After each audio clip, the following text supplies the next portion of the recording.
Hello, welcome back. This is Jacob, and today we are gonna be continuing the Let's Play for Reverse 1999. Alright, time to wrap up this story. I'm excited to see how this is gonna continue and how it's gonna end.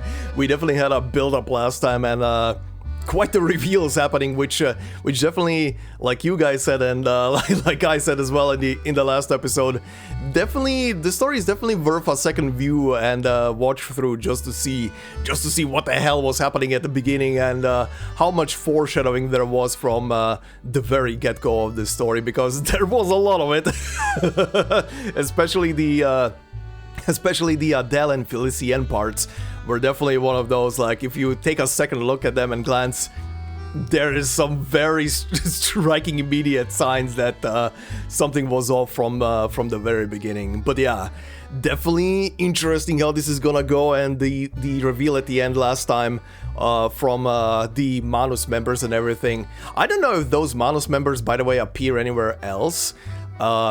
Like considering I haven't done obviously chapters 9, 10 and onwards yet, so I have no idea, but that was definitely my first time seeing them. If this is where they appear for the first time, and we all get to see them for the first time together, that's actually very cool.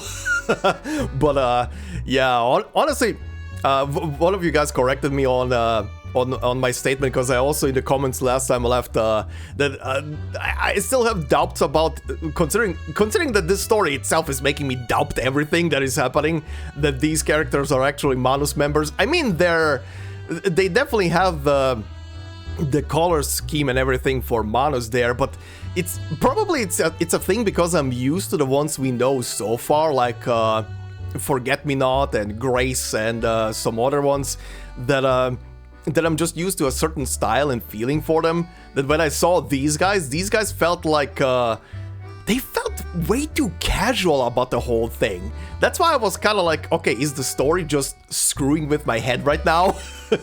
Or are they actually Manus members? But no, you guys, one of you specifically corrected me on the fact that, yeah, these are actual Manus members. Or actually, no, multiple of you corrected me and said that, yeah, these are actual Manus members. So, yeah, this is very interesting. These guys are kind of like older Manus members, considering that the ones that were present throughout the story so far are kind of like the new gen, the younglings, essentially the new recruits. Very interesting to see like the older guard and seeing them, seeing how much more they're used to the whole thing, right? They definitely give off a completely different vibe. compared to the younger squad. But you guys also left me a couple of interesting things in the comments of last time. One of them was a tip, and I don't remember if someone said this before. I have a dumb feeling someone told me this before, and I might have just forgotten it. But the conch trails that are talking to you, like Beryl, for example, is the voice of the conches in this side story. And one of you told me that if you listen to pretty much you can listen to the whole thing, but before you hit the button at the end to close it off and conclude it, essentially, if you hit the little X button at the top to just close the window, you can reopen the whole thing and go through the whole conversation again. If you want to see like different, or rather hear different, the different answers to the different questions or statements that you can give during it. Very good reminder. If someone said this in the past, I have a dumb feeling that someone did and I just forgot. But still, regardless, thank you very much for the reminder. That is gonna come in handy. If there's gonna be a conch trail where I feel like I want to hear both answers, it's gonna come in handy to remember to go back and just redo the thing from the beginning and select a different answer. But we'll see. So far, there was maybe a handful of these conches where I thought to myself, I want to hear both. I want to hear both responses to what I can pick here. But very good to know. Another one of you told me that the Syndrome of Silence game mode has currently 2 endings. Very good to know. Because that way I can, in the future, when I sit down to record this, I'm if it's just 2 endings, I can probably squeeze it into a single episode, to be honest, but we'll see when we get to it. But yeah, thank you very much for answering my question of how many endings there are in this thing. Then another thing, and I can't believe I missed it, but this node here apparently has a trail that I missed, and the story didn't point to it, so we're gonna do that in a bit when we begin. But yeah, there was a witness report that never got pointed out, and I believe it's purely because it's in I guess the nighttime version. I don't know, but yeah, it didn't get highlighted, and I honestly I very rarely pay attention to the top left corner. I should maybe pay more attention to it. I don't know why. Usually the game kind of zooms to it immediately when it opens up. Whatever. We'll do it in a bit. Then also, if you go all the way back to the beginning, again on the topic of can you spot the weird stuff, if you go to the beginning of the first 3 stages, in all of these scenes there should be a third person here, because this is Adele, the one I'm scrolling over right now, and this is the old lady that was doing the readings at the beginning, but there is no Felicien, and this guy right here is the police officer, and that's the old lady again, just dead. And yeah, in not a single one of these there is Felicien present, so yeah, very interesting to pay attention to stuff like that. One of you also left a left a comment that made me absolutely laugh out loud, or rather, a portion of the comment made me lose my shit when I read it. So I want to quote. You know who you are, but I want to quote this specific sentence. The big reveal. Beryl is working with the Manus, and Adele has realized that the movie she's in is not Indiana Jones, but actually Get Out. I was reading through that comment and I saw that sentence and I lost my shit because it's so accurate. It's so accurate, especially where we left off last time. It's so accurate to that movie. By the way, for those of you who have not seen Get Out, I'm not gonna say anything anymore. Go and watch the movie. If you like this story, go and watch Get Out. Just watch it. If you've never heard anybody talk about the movie or reveal the plot to you, go and watch it. Trust me, it's good. You're gonna have a time with that movie. Again, on the whole topic of movies and stories that are worth going through again when you're done with it, just to see the signs from the very beginning. Perfect. Amazing movie. Anyway, speaking of the comments, on the last episode, one of you left something very interesting, and it's one of those things where I'm like, I wish that thing had an actual story. But on the last episode, a Mask said, something to know is that depth of myth is something we got lore in 2.3, where we got a new game mode called Reveries in the Rain, and the lore from there is you can now access Reveries in the Rain, a system where you descend deeper into a sea of knowledge instead of climbing upwards like in a traditional tower climb. This place is filled with forgotten knowledge and wisdom. Ideas from different eras and people intertwine here, some lost to the passage of time while others have yet to take form. Reveries in the Rain, one of the gateways to the remnants of consciousness. Those seeking knowledge are drawn here through dreams, fantasies, hallucinations, and psychological struggles to gain insight into the secrets of Arcanum and the mysteries of life. The boundless sea of myths churns, flooding the minds of the explorers with intriguing concepts. The further they delve, the more tempting ideas draw them in. After so long since this game mode was introduced, it has now received a story, and considering that it has more entries, maybe there will be more stories. I hope. And the thing about creating something non-physical into something physical is something that appeared in 1.5 with bunyips, the creatures that feed on rumors and become stronger and can tell who is lying from a trail where they were experimenting on them. except for one of them who only accepted the correct answer to be a banana. There is also a snail from Wilderness Handbook lore that can create pearls from rumors, and with certain arcane skills you can create that rumor into reality. Imagine someone creating rumors about a monster and then making it real. Yeah, that is a dangerous concept. This whole thing about the story creating something out of nothing almost, well, not really out of nothing, but shaping something else into someone's thoughts and ideas is very dangerous. Especially because we're dealing here as well with the whole collective unconscious thing, which is, you know, a mass of people, if you just make them believe into something, they will start all focusing on this one thing, and if that one thing in this story and this setting can influence another realm to create a thing that is dangerous and so on and so forth, yeah, that is terrifying. That is terrifying. But yeah, what you also said, Mask, about the whole thing, I do agree that if they're now bringing the Reveries in the Depths of Myth, whatever, Reveries in the Rain game mode basically back, in story format and something, I do wish they were gonna do something more with it. Reveries in the Rain is a game mode that I'm actually shocked, and I think I was, even back then when the game mode got introduced and I was asking, hey, is there any story to this? Do I need to, you know, record myself while doing this the first time or nothing? And you guys told me back then there's basically no story, just gameplay. I mean, technically true, yeah, there is literally no no story while you're doing it. But I'm actually shocked that there was never a cutscene. There was nothing. Like other permanent game modes as well do have at least kind of like an introductory cutscene. I mean, some event little things, like during this event, for example, have like a introductory cutscene that just shows up when you click on it for the first time, which is fascinating, quite honestly. And I'm surprised that Reveries never got the treatment of actually getting anything.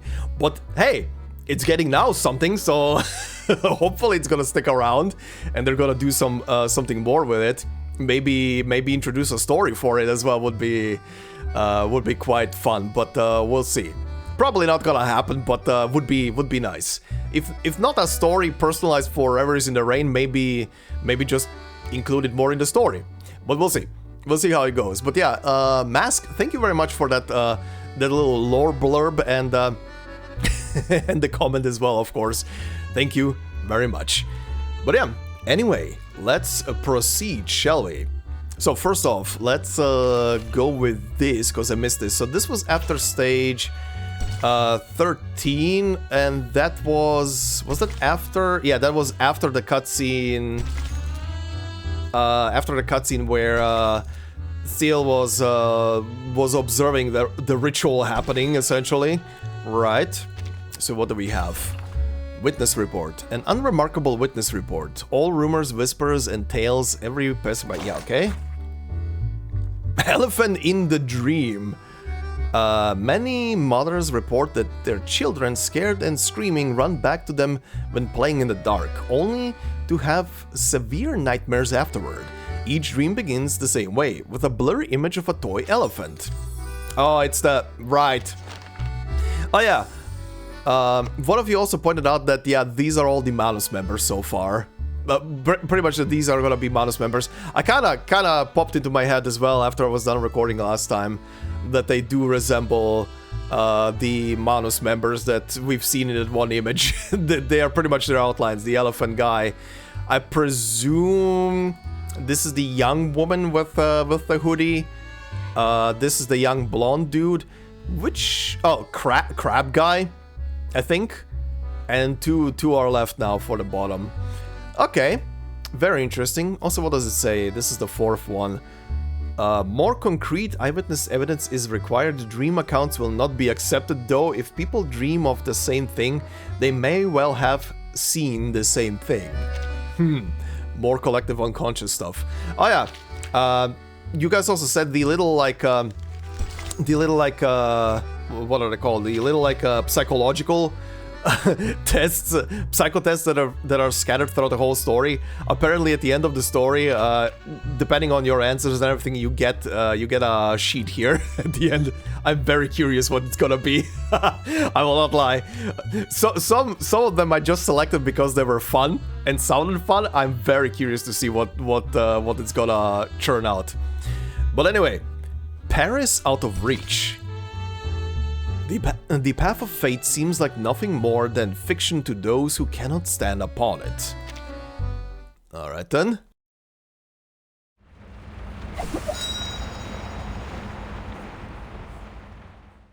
Oh, we're in a different... Liberté! Égalité! Fraternité! Deliver what was promised! Yes, thank you, Protester. The loading screen was different, wasn't it? Up until now, it was looking from the passenger window, right? Looking out, someone like wiping away the moisture from the window. And now it's looking in from the front. Funny. Did it just now change? I think all the loading screens up until now were the other one. Anyway. Hear our voice. Respect our demands. Eat our work days! Better wages! Paid vacations! No more hunger! We will not let the Bastille frighten us! Let the king and queen answer! Give power to the people! Oh, that is a protester. Drive them out of Versailles. Bring them here to Paris. Liberty or death! Well, the beast's roar mingles with the chaotic chants. Screams of death and horrific brutality echo throughout the streets. But as long as one person still stands, this grotesque carnival of protests will not end. Liberty or death! God, they're being killed and they keep on going. Hysteria has spread across Paris, twisting the city of lights into a bedlam, into utter chaos. 3 people pass through the turmoil, unbothered by the screams around them. Uh-huh.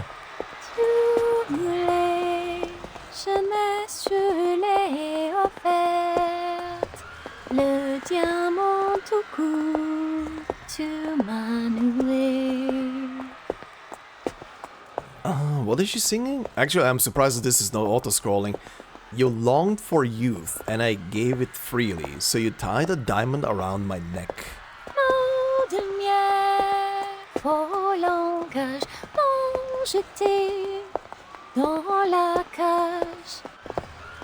Honeyed words, your false embrace bound me in a cage.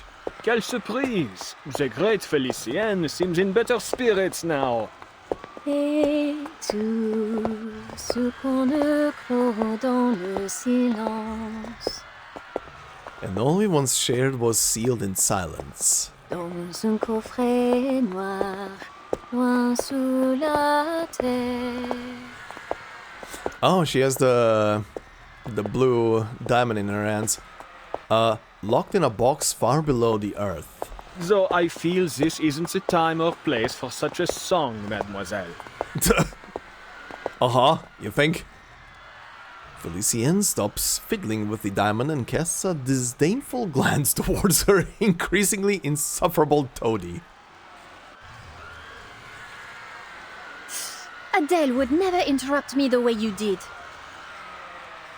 I do. One of you also pointed out how, despite the fact that, yeah, this is now Felicienne and everything, despite the fact what is happening, she taking over, Felicienne definitely seem to, and does still seem to really like Adele as a person, which is very funny. What a shame she never heard this song. But you wish to speak business, yes? Then let us talk. I do wonder how this is gonna end now, considering she is gonna be playable and everything. How are we twisting this? I mean, we have Beryl playable, and she's a Manus member.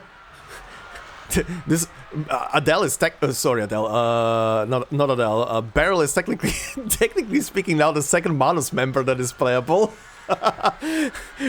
Considering we already have shit, I forgot his name. Our dear old hippie. from one of the earliest stories that joined Manus down the line. And now we have Beryl. What the hell is gonna happen with Adele at the end? First, answer me this. Why has there been near or no progress in passing on the Guiding One's teachings, despite the many changes in era? You've elected to ignore your most sacred duty, throwing aside her benevolent instructions in favor of your pursuit of knowledge. Without my leadership to inspire you, this organization is about as useful as a chocolate teapot, it seems. I will say though, I do like how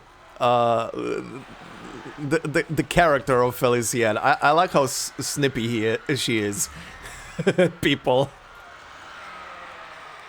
Please, mademoiselle. All these problems will be solved once I unravel the deepest secrets of the depths of myth.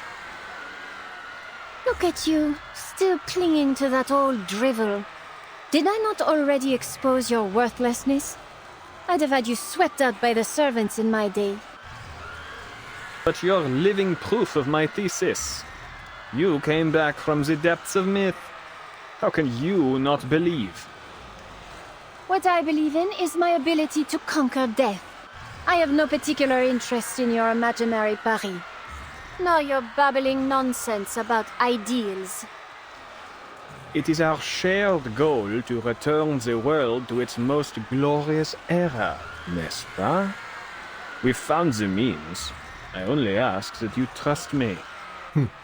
To its most glorious era. Trust? You'd have me scale the Eiffel Tower of all things to use my diamond to unleash the depths of myth, while you stand at a safe distance and watch? That's your brilliant plan? Here, a hand grenade. I pulled the pin. Just toss it. It's safe, right? No. But I'm gonna stand over there right now. Good luck!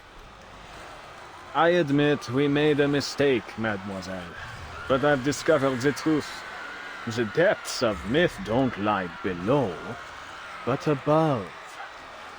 But above. Altitude represents ascension, a primordial image as old as civilization itself. Time to build another Tower of Babel. That is why you must reach the peak of the city's tallest structure.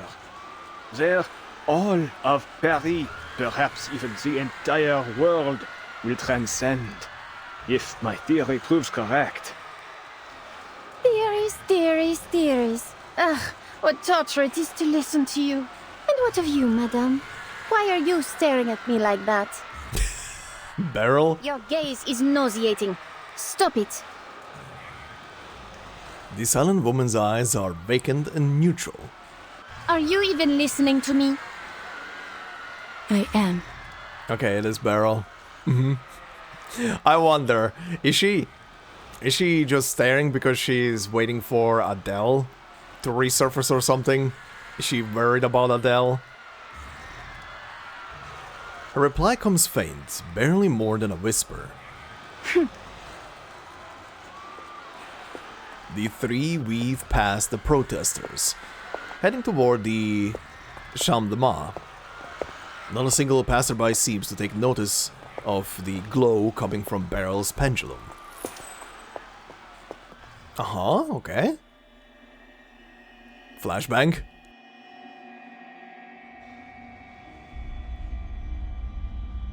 Okay. We're in the taxi. This music is playing. The car is parked on a silent street. I never really understood any of the songs she sang. That's why I didn't bother to say anything. Okay. Yeah. I was right. She is somehow still communicating with Adele. By the way, one of you said that, and I do wonder if it is the case. Is Adele's VA voicing also Felicienne? They do sound kinda the same. Just one is sharper and more like like a highborn. But Adele is way chill. But I could tell she had a beautiful voice. The kind any singer would envy. In the driver's seat, a young woman lowers her gaze to the ornate little box in her hands. She has a real sweet tooth, particularly for macaron. I've seen her eat a whole box in one go. But not just any old macaron. Only La Dure's will do. I often had to plan our trips around the store on the Champs-Élysées. Lucky for me, Felicienne was a late riser, or else I'd have had to race all the way from the bakery to her place every morning. A weak smile tugs at her lips. But what she was eating, they weren't macaron, were they? Oh god, what was she eating? That shit is that. Oh, she was eating her memories. Didn't she? Oh god. Poor dragon! Inside, the once neatly arranged pastries have taken on another shape. The little dragon lies within the box, its eyes closed. Carved and cut into bite-sized pieces, filling oozes out from its little form, releasing a sweet, alluring scent. Madame Boaniche, please tell me, what did she do to me? Adele gathers her dragon's fragments into her pocket, her voice trembling beneath her confusion. She stole your fate. Her original self perished long ago within the depths of myth. The spirit that found you was only a remnant, a mere shadow clinging to a world in which she no longer belonged. She longs to live again, even if it is only as a parasite. What about those memories we shared? Were they all just illusions? Some were true experiences you shared as your streams of fate merged. Others were but fabrications. The nuance can be difficult to discern without careful observation.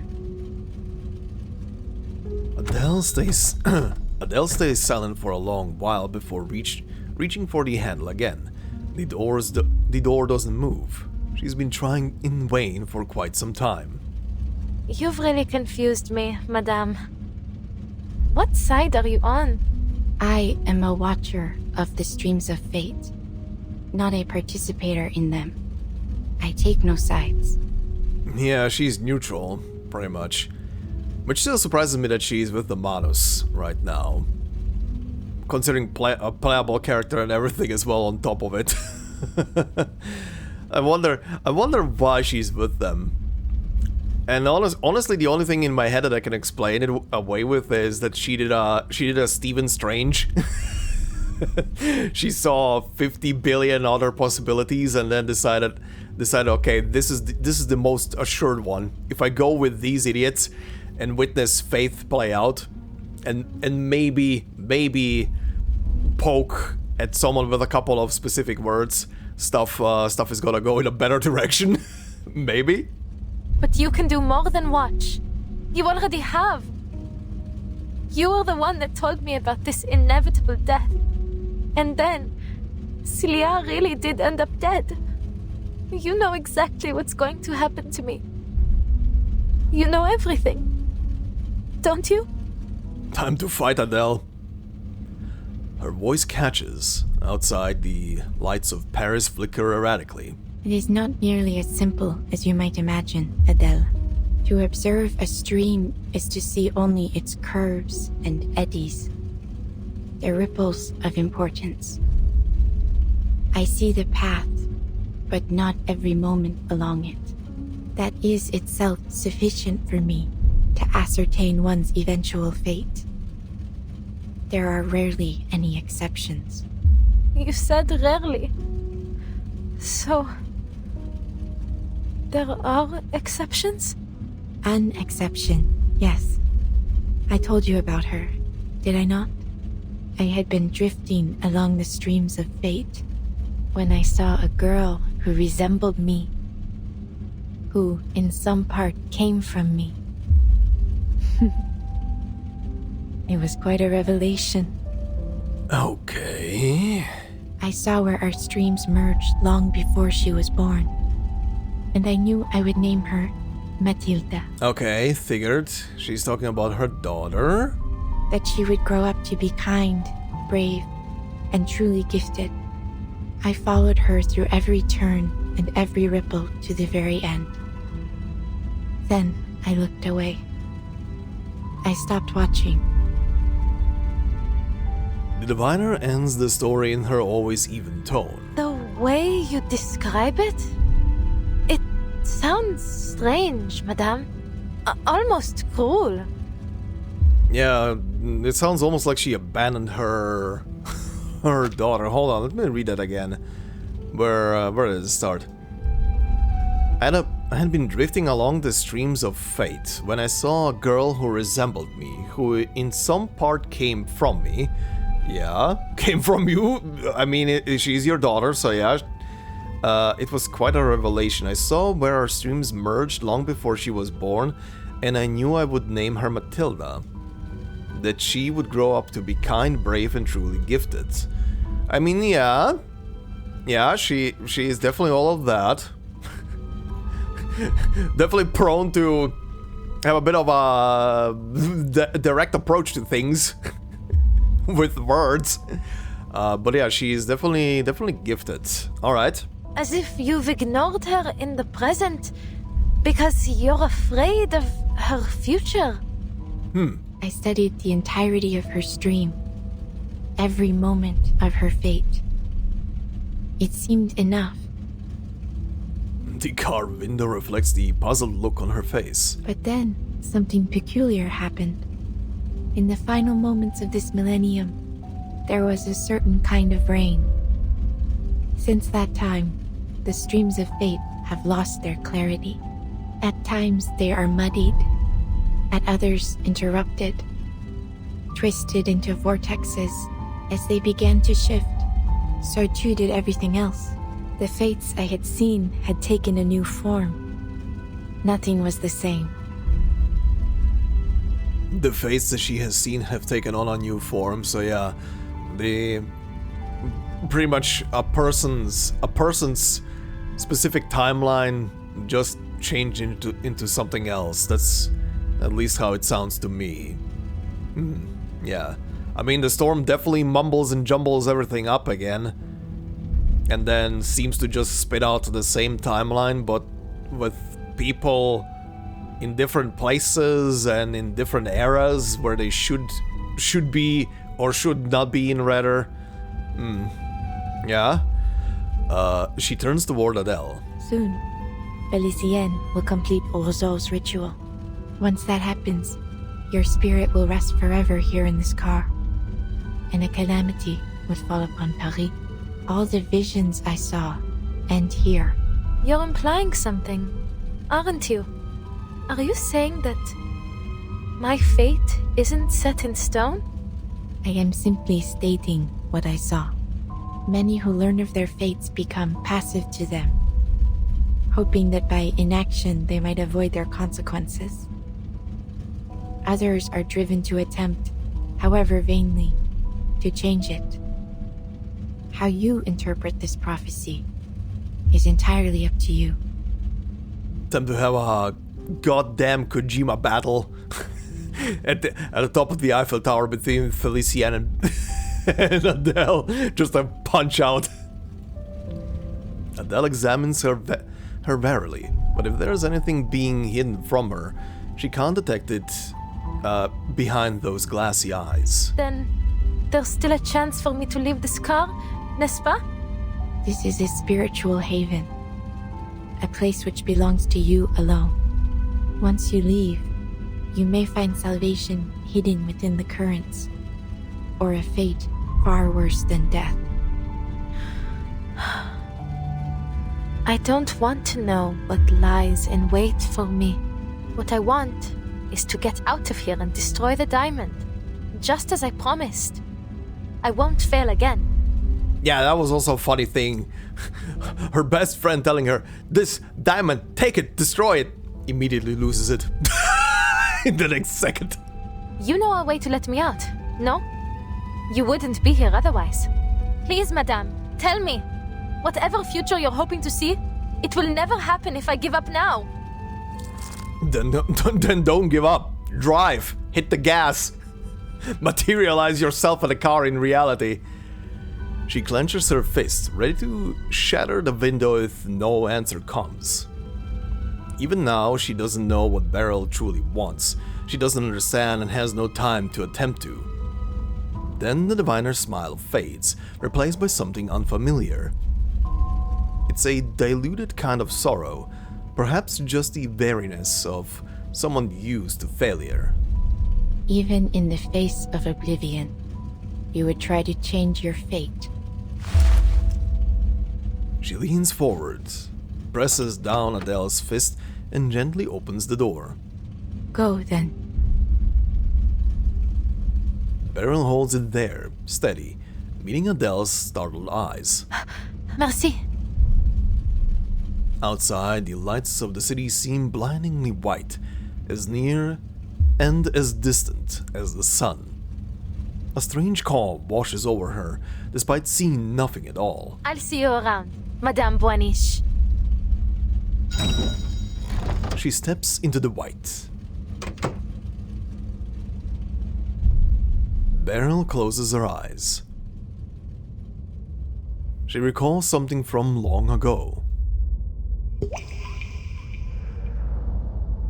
So, where is this so-called fate you've been waiting for? Okay, a memory of her talking to the actual Felicienne. You've seen the end already, n'est-ce pas? The only one possible, anyway. My triumph. You prophets are all the same.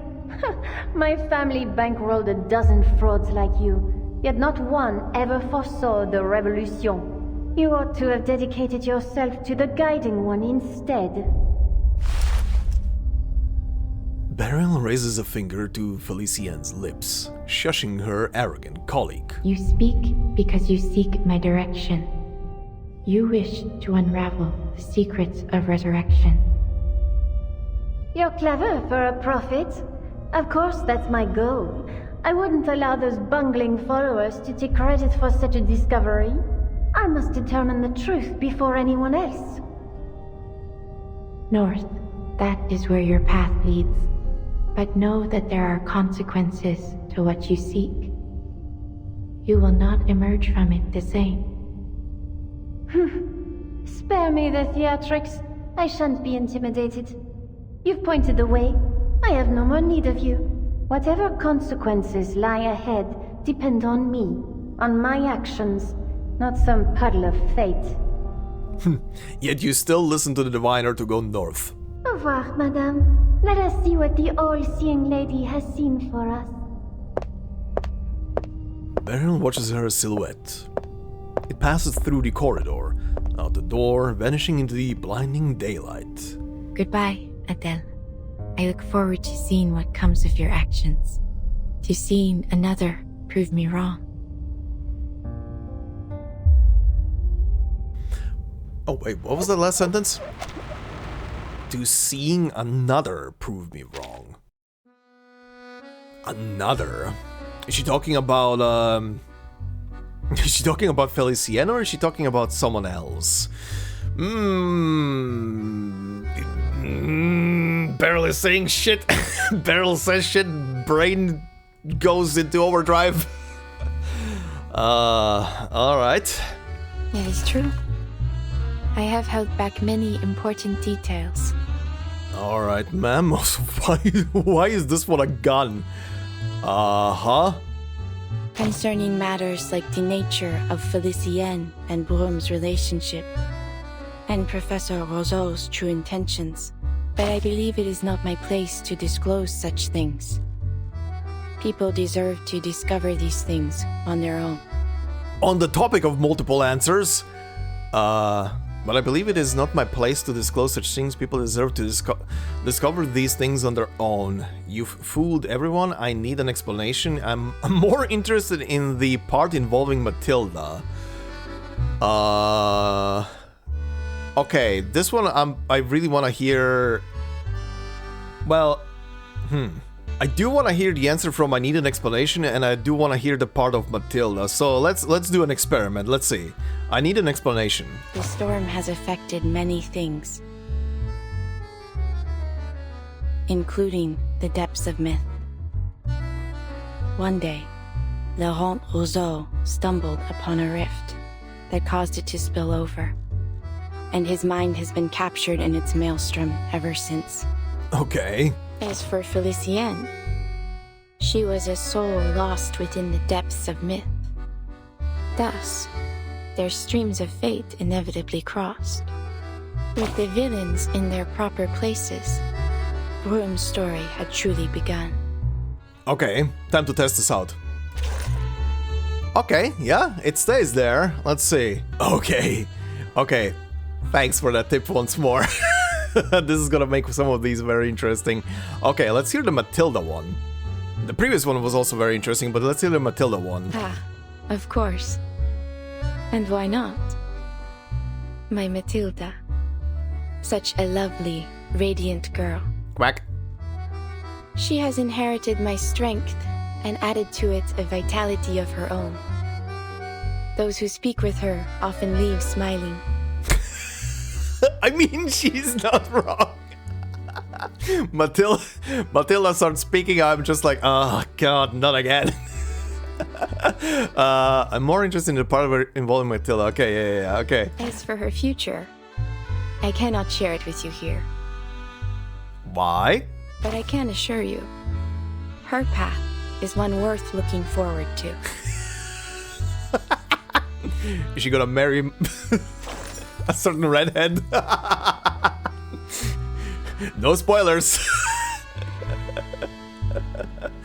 All right. This is interesting. I love how her tone also went up a bit when she talked about Matilda, like the happy mom tone. All right. Moment of revelation.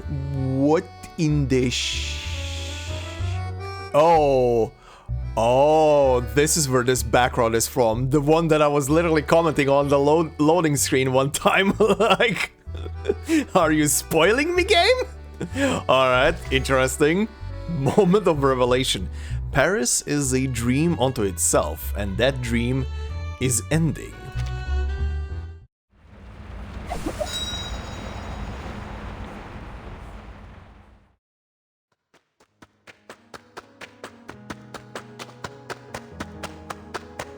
She runs through the endless white, not knowing what she's searching for, nor where the path will end. Streams of fate. But how can I find them? Dowsing might be a little on the nose. Zut! She was just steps away from me when I was in the car.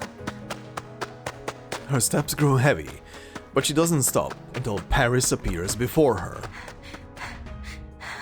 What? What's that? Holy sound effect, Batman. Welcome to Inception. Well, that was sick. A city pierces the clouds, mirroring the sky. People and beasts alike stop to stare up at the mirror double above her. How spectacular.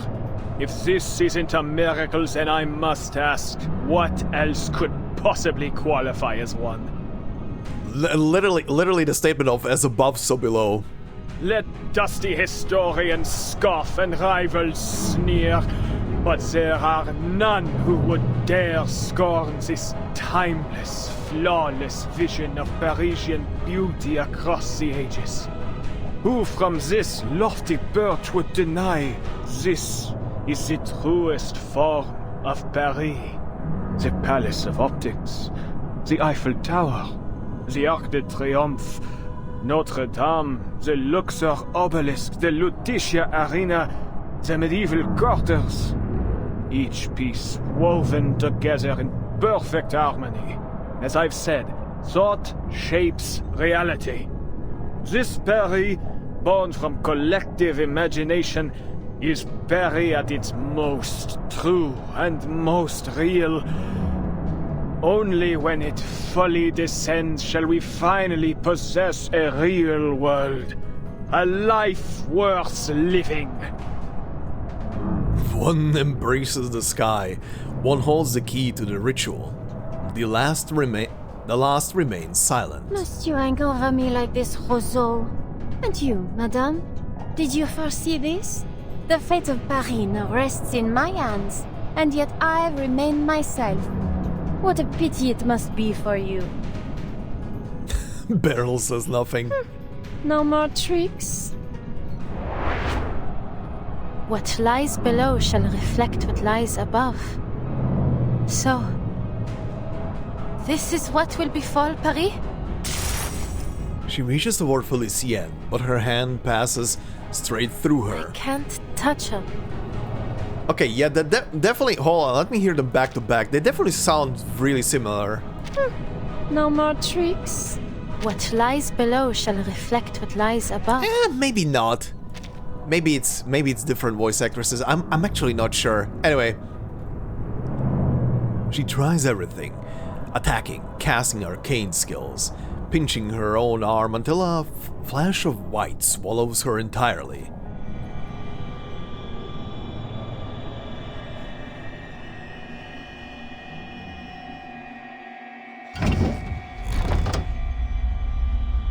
Oh, we're back in the car. You have returned. Hi. I did say, just drive the car, run her over, materialize this vehicle into reality. What? When she blinks, she's back inside the taxi. How am I back in here? You failed to take back your body. So long as you return here, though, there is still a chance. Exactly. The taxi is the chance. Grab the taxi, just hit the gas pedal. I found Felicienne. I was right next to her. But I couldn't reach her no matter how I tried. Ram her! Then give up. And accept this as your final resting place. No, I won't sit here and do nothing. I will destroy that diamond. I must. For Celia. But how am I supposed to reach Felicienne? Take the... Oh, no, wait. I was about to say take the macarons and stuff it stuff it in her... down her throat. But the macarons were the dragon. Wait. I don't really need to reach her, do I? Oh? She snaps upright, remembering. Madame Boinish, you said before that the stream of my fate merged with Felicienne's. So, in a sense, she and I are always together, n'est-ce pas? Yes. Her fingers brush the dragon's spine in her pocket. The smooth cut, the limp tail tip. Then, I don't need to find her, nor even find myself. Because she is me, and I am her. Now we're getting Persona. I am thou. You have begun to understand. She only had the means to claim your body because your spirits are closely intertwined. Any impact to your body affects both souls, though the weaker of the two spirits often cannot endure the strain. Often, but not never, no? So even you can't see what comes next. You don't know whether Felicienne or I will win this fight. Or if you both will become a completely merged person with a completely new personality. That would be also funny as hell. She locks eyes with the impartial diviner, and then she sees it, the flaw, the crack in the illusion. Beryl meets her gaze. For once, real fire flickers in those crystalline eyes. The currents of fate will bend to your actions. You will steer its course rather than be swept away. You have never once yielded before destiny, and that is precisely why I have followed you from the beginning. She no longer looks detached and polished, no longer like a crystal reflecting every light but her own. The diviner finally descends to the world as it is. It is as you say. I do not know if you will emerge victorious in this final trial. Will you carry this through for me? Do you even need to ask? The fragments in her hand pulse in time with her heartbeat. Alors, Felicienne, time for you to experience the Tavernier family curse.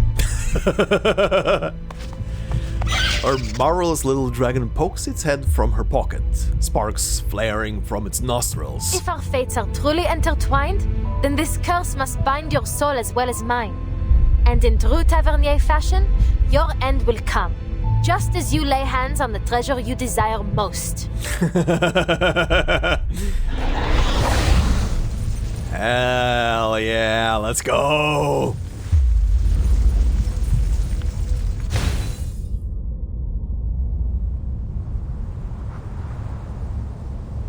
The ritual proceeds moment by moment as the Paris above them begins drawing closer to the ground, the twin Eiffel Towers nearing collision. They're about to touch tips! Sorry. A natural light emits brightly from the diamond, drawing the two worlds together. Incroyable, Felicien. Just a little longer and Paris as it should be, born from the collective unconscious, will descend into reality. The true Paris, not like the garbage heap below us. Uh-huh. A bullet grazes the diamond. Felicien instinctively shields it with her hand. The mirrored city above begins to fade. Oh shit! Wow! How did you get here? How are you still alive? Poor rage and anger. The professor's assistant stands with a gun aimed at him, but her outline wavers, ghost-like, just like the reflection above them. Adele called out to me. Fascinating. Truly fascinating. Your soul should have been erased by Felicien. I must thank you once again, my most brilliant student. Your existence confirms another of my theories. The depths of myth promises more than just resurrection, but an end to death itself. A friend of Adele's? No doubt you're as tactless as she was. You intend to stop me? Be my guest. She lifts the diamond to her chest, right before her heart. Go on. You should be grateful I've given you the opportunity. Whether you hit me or the diamond, you'll stop the ritual. Go on. You really think threatening Adele's body will intimidate me? It won't work. Her hand trembles. She fears missing the shot or worse, hitting true. Yet, is that hesitation I see? Think about what our chère Adele would say at a time like this. Pull the trigger. Sounds like her, n'est-ce pas? Shut up! Shut up! My, have I said something wrong? Or perhaps you don't know Adele as well as you thought. Here, let me show you in a more vivid manner. I don't think you know Adele as much as you think you do, despite the fact that you keep praising her. The woman inhabiting Adele's body tilts her head with one hand, as if shaking loose her thoughts. Don't worry about me. Just shoot. Take us both out. It's what you have to do. It's the only way to break my family curse. You have to end the adventure with my death. To fall at the height of a brilliant journey. That's better than fading into some bleak, ordinary end, no? No, Celia. You don't need to do this. I'll end this myself. An unexpected line is delivered in the clumsy play, stunning both the actress and her audience. And in that moment, the sleeping dragon awakens in her pocket. Oh shit! Oh shit! Yes! You irritating little lizard! How dare you harm your own master! You are not her you're not the lizard's master! Damn you, Adele! You and your wretched pet! Flame sears through the haze, pain burning away the chaos of her memory. The scorching heat, purging all illusion, returns the body to its rightful owner, finally allowing her to move freely. So this is what it feels like for a soul to be scorched. I finally understand why so many fear hell. Also, this picture right now fucks so hard. This is great. Adele, you fool! Tell your fat to stop at once! Do you wish to die with me? No, I don't. Not right now, Felician. So why don't you drop the diamond? I can already guess your response. You keep dreaming. This diamond belongs to me. Not even death can steal it from me. Damn! Listen to you. You'd make an excellent tavernier. Felicien's anger only grows, her left hand clutching the diamond, tighter still as the flames crawl further up her body inch by inch. Now let's see if fire can separate true from false, Felician.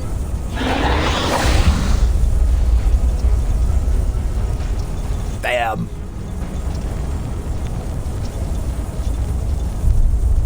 Yeah, this story fucks.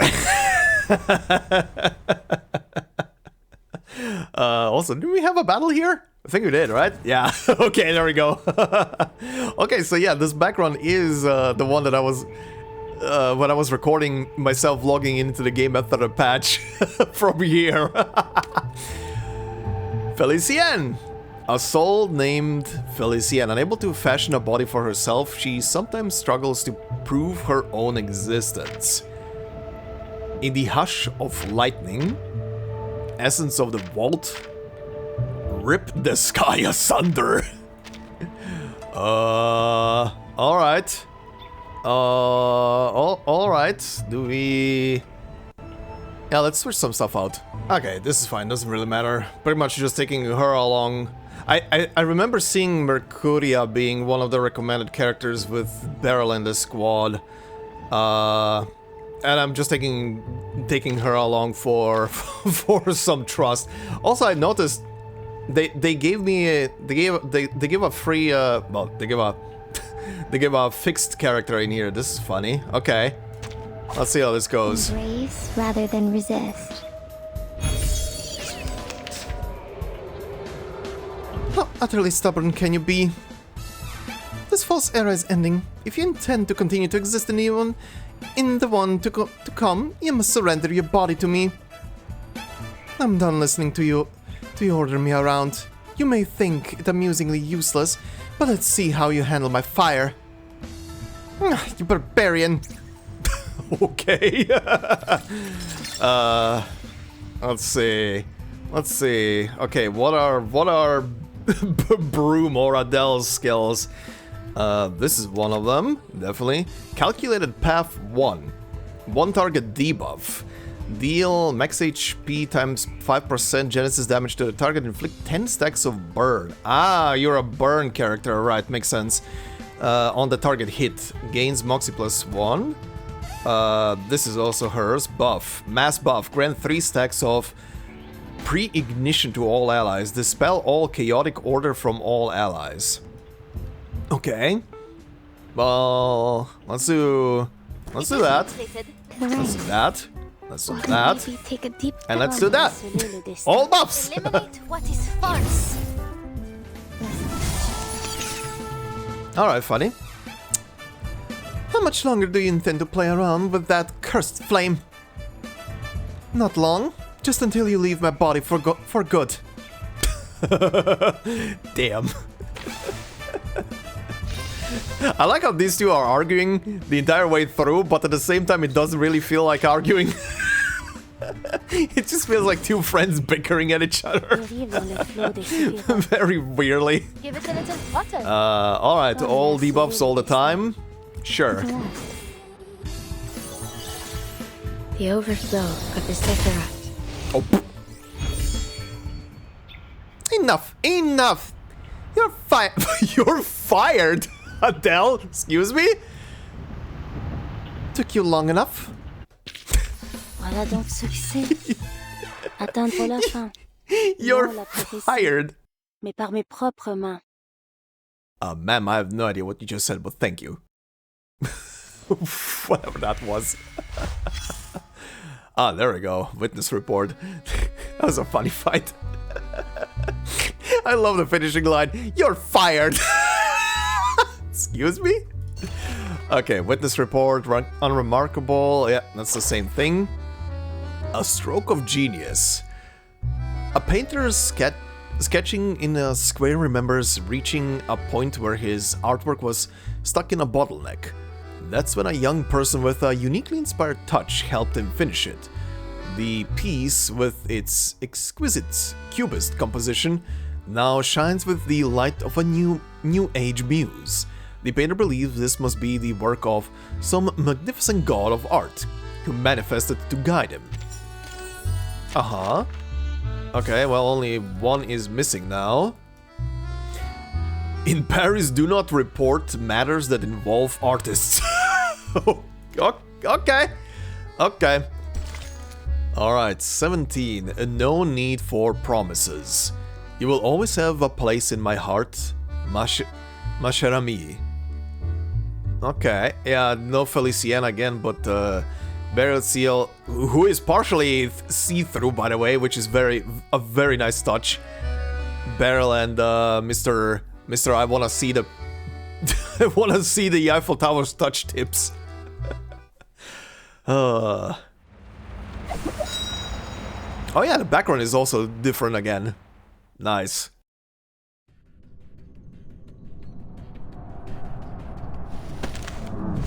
The professor writes one last line, snaps his notebook shut and reaches under his coat. His fingers grip his oldest friend. Le Protector? Revolver. Then Adele's personality wasn't entirely consumed. She's managed to regain control of her body. Yes. Even a spirit as strong-willed as Felicien lacks the ability to completely dominate another. Perhaps I was wrong to shift focus from the power of the collective unconscious. There is no need for that, Professor. Her spirit returns. She raises her hand and nudges the barrel away from Adele. Even were you to interfere, the outcome would remain unchanged. You are but a pebble in the course of the stream of fate. Oh, telling that to him? Tasty. Wait with me a little longer. Things may just take an unexpected turn. You saw something, didn't you? Quite the contrary. I see nothing. And that is what fascinates me most of all. I have been disconnected from the internet. I do not see spoilers anymore. This is exciting. Let's go. Beryl, probably. You're fired, Adele! Oh, shit! Hi!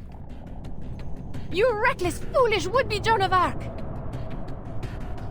Felicien's form convulses violently. Without a vessel to cling to, she's nothing but a drifting soul, a shadow. A failed actress, dragged off stage. That's almost flattering. But this is nothing compared to what you did to Celia. She picks up the diamond that rolled away during the struggle. Adele, hurry! Turn your fire on the diamond! Silence! She's so pissed. Her figure flickers as Felicien lifts her hand. Then, with only a twist of her wrist, Celia's outline melts away. Stop this, Felicien!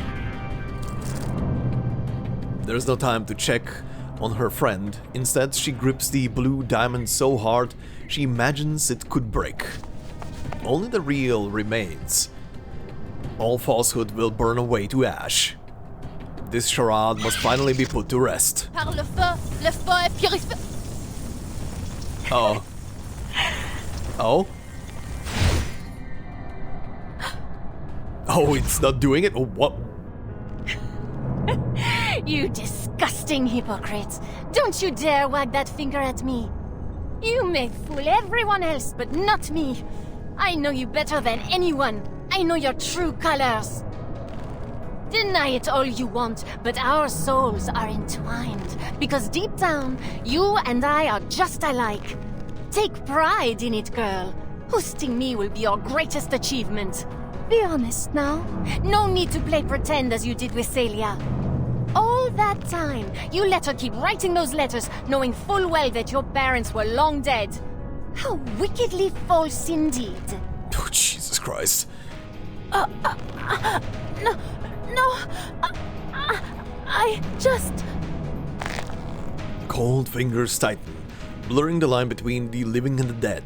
She shared her deepest hopes and dreams with you through those make-believe adventures, but you ignored them. What's there to envy about a cursed bloodline?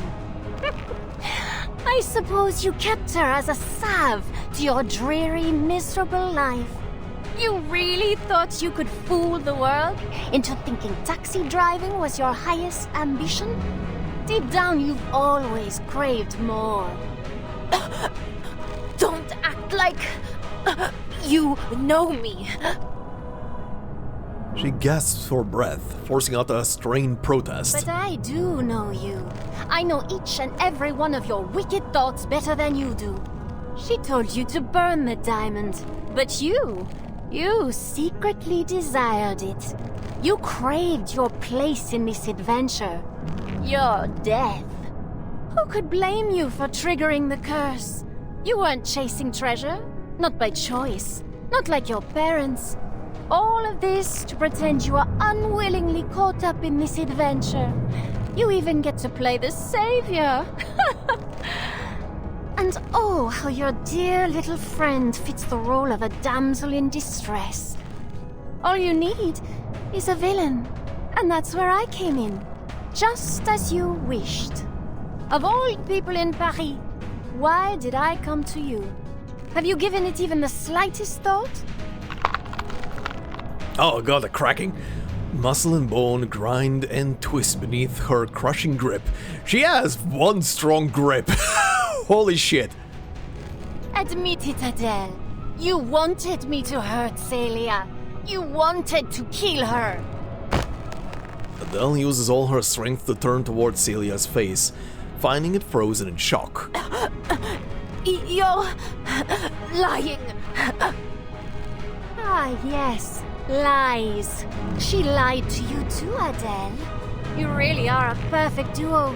Two little liars keeping secrets from one another. Allow me to reveal another secret. Destroying this diamond will bring an end to more than just me. It will end her as well. Though perhaps, without her, you might at last be free. That's not... true. She looks at Celia again and hears the same plea she's heard 100 times before. Don't listen to her, Adele. You must destroy the diamond. The depths of myth must not be unleashed. Lose your friend or lose the city? What will it be, Mademoiselle Tavernier? What am I saying? I have no intention of giving you the chance to decide. I am not about to die again. She lowers her head for no other reason than to indulge in her suffering. But what she sees instead is a crooked smile with teeth clenched in defiance. Ah! Damn it! Oh, did she bite her? Damn! Felicien recoils, shoving Adele away. Adele, anticipating the next play perfectly, rolls twice and lands on her feet. Funny that. I'm not ready to die, either. She doesn't look back at Celia. Those anxious eyes burn hotter than any flame of truth. The shell of Felicien peels away completely, and without warning, a massive shadow takes form at the tip of the Eiffel Tower. I won't let you get away. Oh, now we've entered some Madoka Magica territory. She turned into a witch! Okay. Yeah, synchronized mode. Ooh, music. Felicien, the Skyward Depths. Priestess of Lightning, advisor to the Sun King, vassal of the Guiding One. I keep mistaking the word vassal for something else. Almost all that's left of the one called Felicien. Form broken and illusions spreading, a proud horn, a glorious moment, a mad plan. All her searching, past and future, ends only in defeat. Lovely. Okay, let me organize this again. Alright, let's go.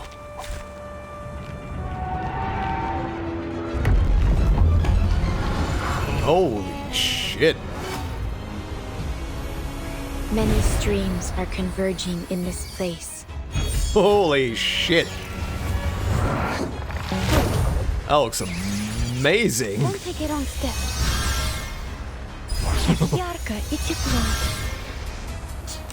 Uh-huh. Do you really believe you can escape this? Escape me? She really just turned into a witch from Madoka Magica. Soldiers? Shape-shifting? Manus Vindicte? My dear, foolish Adele, you are but a grain of sand before the tides of fate. What good could possibly come from fighting me? The rift is widening. We have to stop her. Those monsters, they're forming some sort of shield. We need to break through. Allez, Adele, think! Alright. Also, what is this debuff? Chaotic Order. When actively taking an action transforms into a creature lost in the depths of myth and cast its arcane skill. Okay. Interesting debuff? Uh-huh. Well, for the time being. Buff. No? What is this? Choose either Calculated Path 1 or Scorching Breath. Oh. Sure, let's go with Breath. And let's go. Don't take it on step. Purge the impurities. Leave me alone, you phantoms!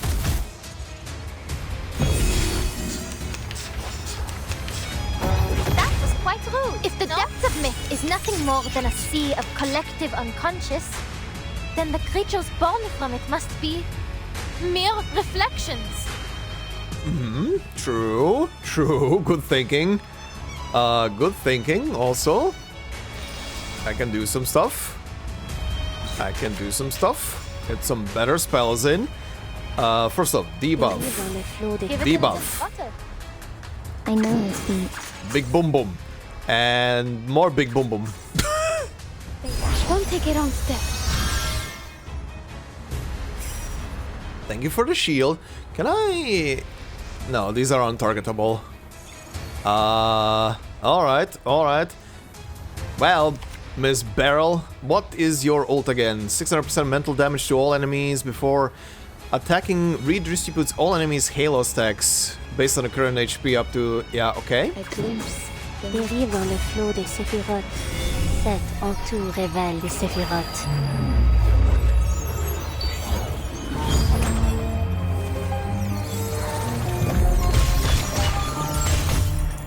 Damn, that looked pretty as fuck. I am the waves in you. Alright, that's the next threshold. You mean it? Ow. Is that feeble little flame supposed to scare me? Open your eyes and look around. Can you not see what these miserable people want? She is in her own little world. Maybe take a dip in the rain. Uh-huh. I'll see about that, ma'am. We'll see about that. Kinda wanna get Beryl's Beryl stuff up as well, because I wanna see how her thingy looks. Relax. Don't take it on step. Beryl right now is more shield than health. Alright. A glimpse by cupping the moon in the palm of my hand. Alright. This might be it. The tremors of fate.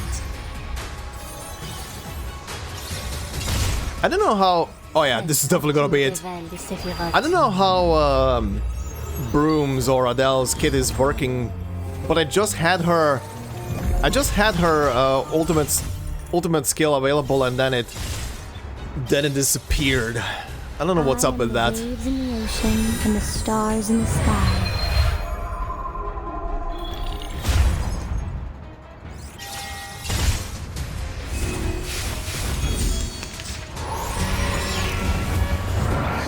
Oh, this is great. She healed herself? Aha.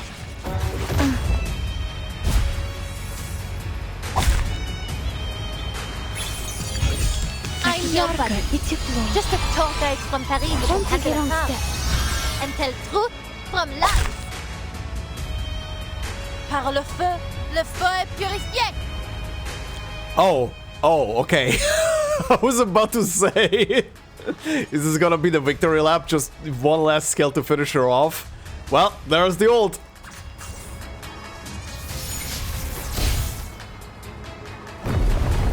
Yep.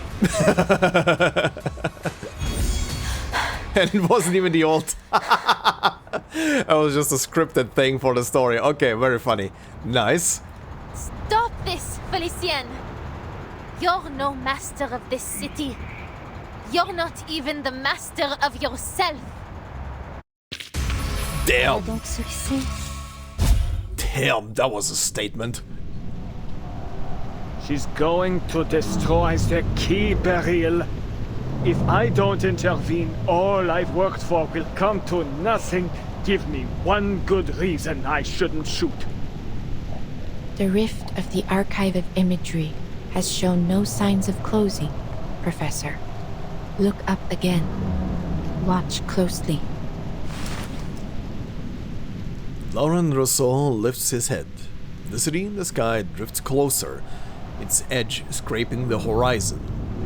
The diamond has already served its purpose. It has torn the rift open. The depths of myth is trickling down over us as we speak. Let's see what more the little gemstone can do in her hands. Huh, okay. Adele wipes the blood from the blue diamond with her thumb.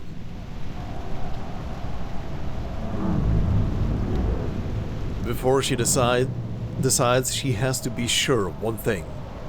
Celia, you said you'd buy me a good luck necklace after you publish your paper.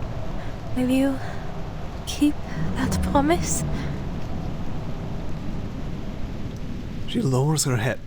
Blood diluted with tears and sweat runs down her face, dripping onto the diamond.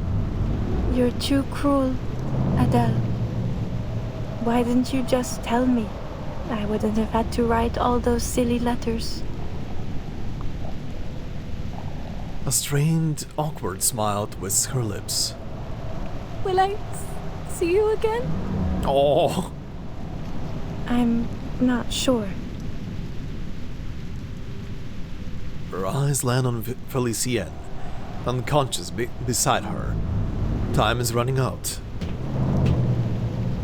At last, Celia steps forward.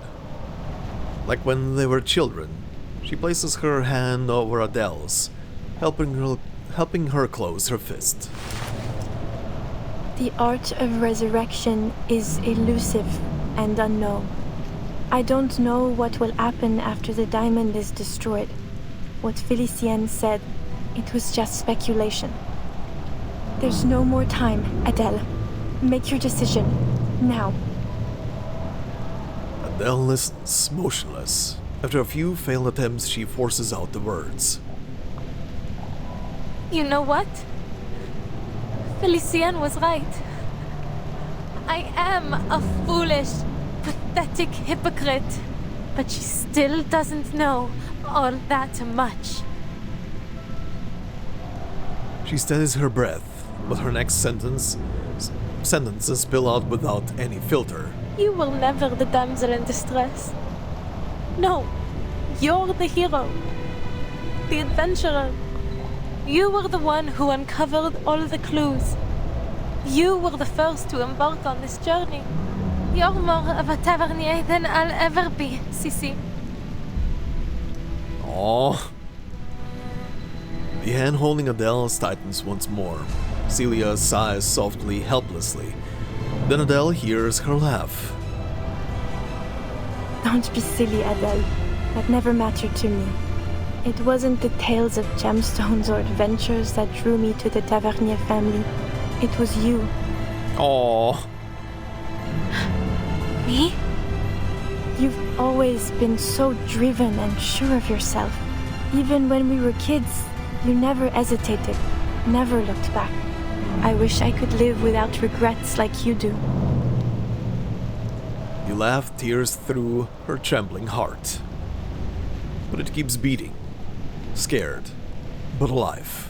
Stay that way, Adele, just as you are. She bites out the words like an oath or a demand. Well, maybe not completely without regrets. That's asking the impossible. But if you hesitate now, I'll be disappointed. Celia smiles one last time. So go on. Follow your art, my dear friend. I believe in you. She pats Adele's shoulder and lets go.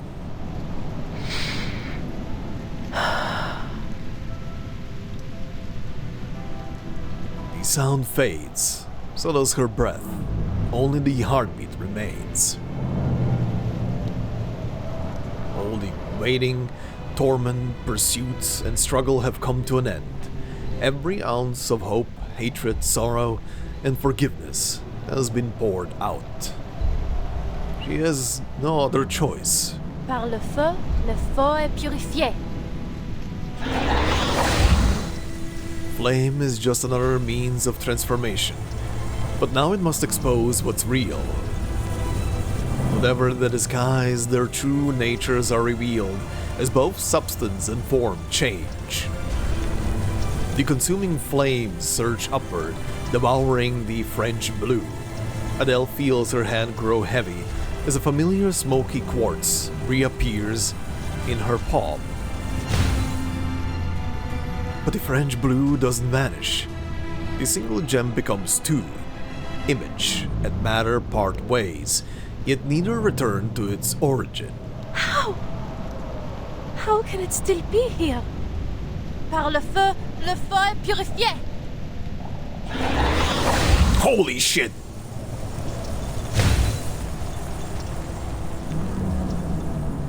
In the blaze, falsehood crumbles and truth remains. The translucent blue diamond endures, proving its unshakable reality. I burned the beast of Gévaudan. I even burned Felicienne. So why can't I burn this diamond? It is from the depths of myth, isn't it? Surely it can't survive your fire. It isn't possible. It's only a symbol. But what if it's the real thing? A primordial symbol, yes. That is precisely why it survives. Okay. The diviner affirms her words. The French blue is both abstract and concrete. An iconic symbol held deep in the collective imagination of our society.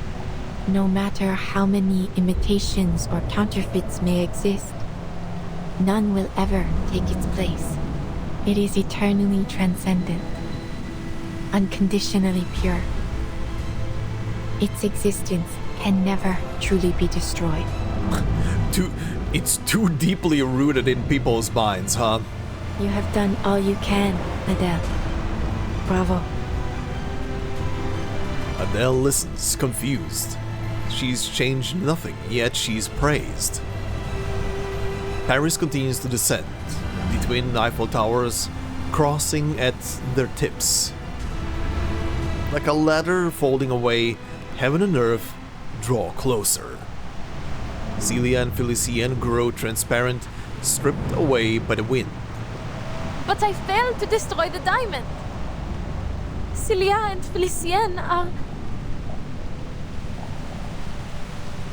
Adele can't go, but she sees Beryl smile. The same smile she gave her long ago in that divination salon. The version of her in that moment, smiling now. Countless streams converge and intertwine here in this moment. An unstoppable downpour is coming, and in it, you are a remarkably stalwart droplet. Your struggle has at last reached its conclusion. The rain It is about to fall.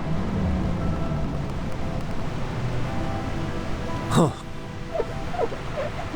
Alright.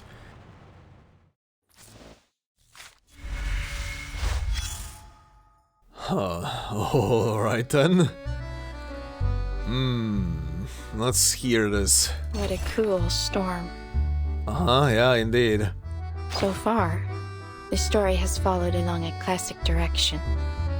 Broom walked the hero's journey. Yeah, also the picture here this time being a broken orb. A broken diviner's orb. Pretty much the same as when Matilda was trying to divine a storm and it freaking shattered. But just as it seemed that it might end with triumph, down came the storm. This is the 5th joke fate has played on me. The fifth storm? I have no love for the storm either. Well, I admit I saw it coming. I have no love for the storm either. I must be honest with you. There is something in it that I like.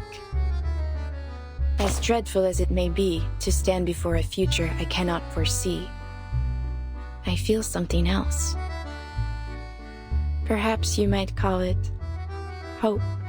For someone born with my abilities, there is a strange beauty in moments like these. To know how it feels to know nothing. Yeah, for her, this is kind of fascinating and exciting. Are you hoping that the storm will break fate's course? Yes. Though I understand, it may come at a great price.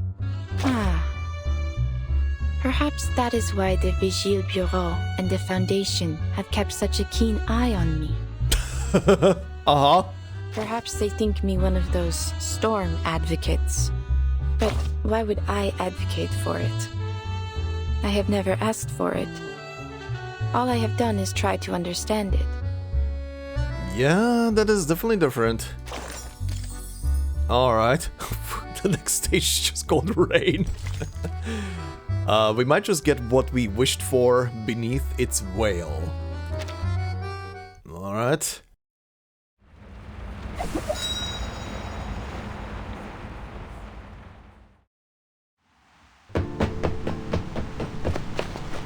Without hesitation, Adele rushes to Celia, trying to steady her friend. Celia weakly shakes her head, stopping her.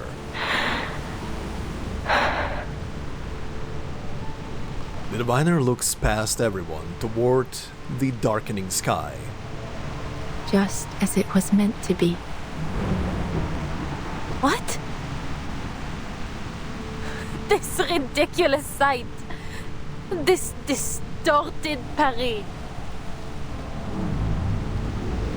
She smiles too, then lowers her gaze to the world below the tower.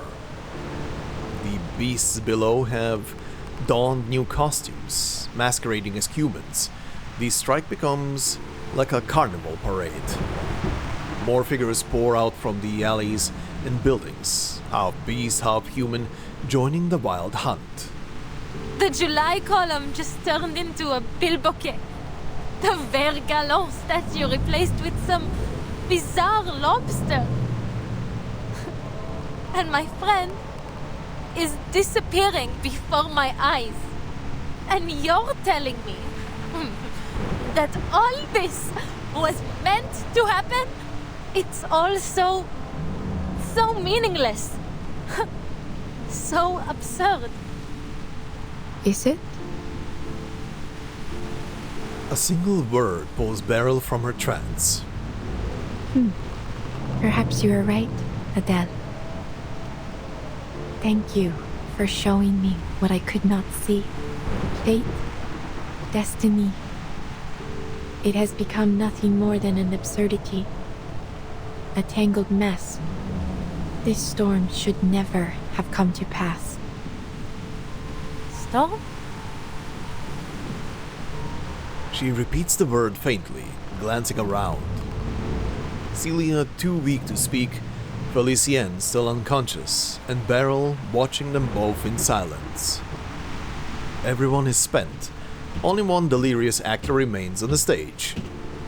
This storm is quite a delightful surprise. Look at this mass hysteria. It's becoming ever more unified, as if some force, some will is drawing them together, controlling them. He stumbles, penning the last stroke in his notebook. Yes, I see it clearly now. The world is a stage, a performance with no script, and we have arrived at the moment when the curtain must fall and the scene must shift. This upheaval, this shift we've ushered in, has been intensifying the turmoil of the era. What a marvelous device. It's just the spark we need to ignite a cleansing fire. With this power, we can manipulate the appearance of the storm as we please.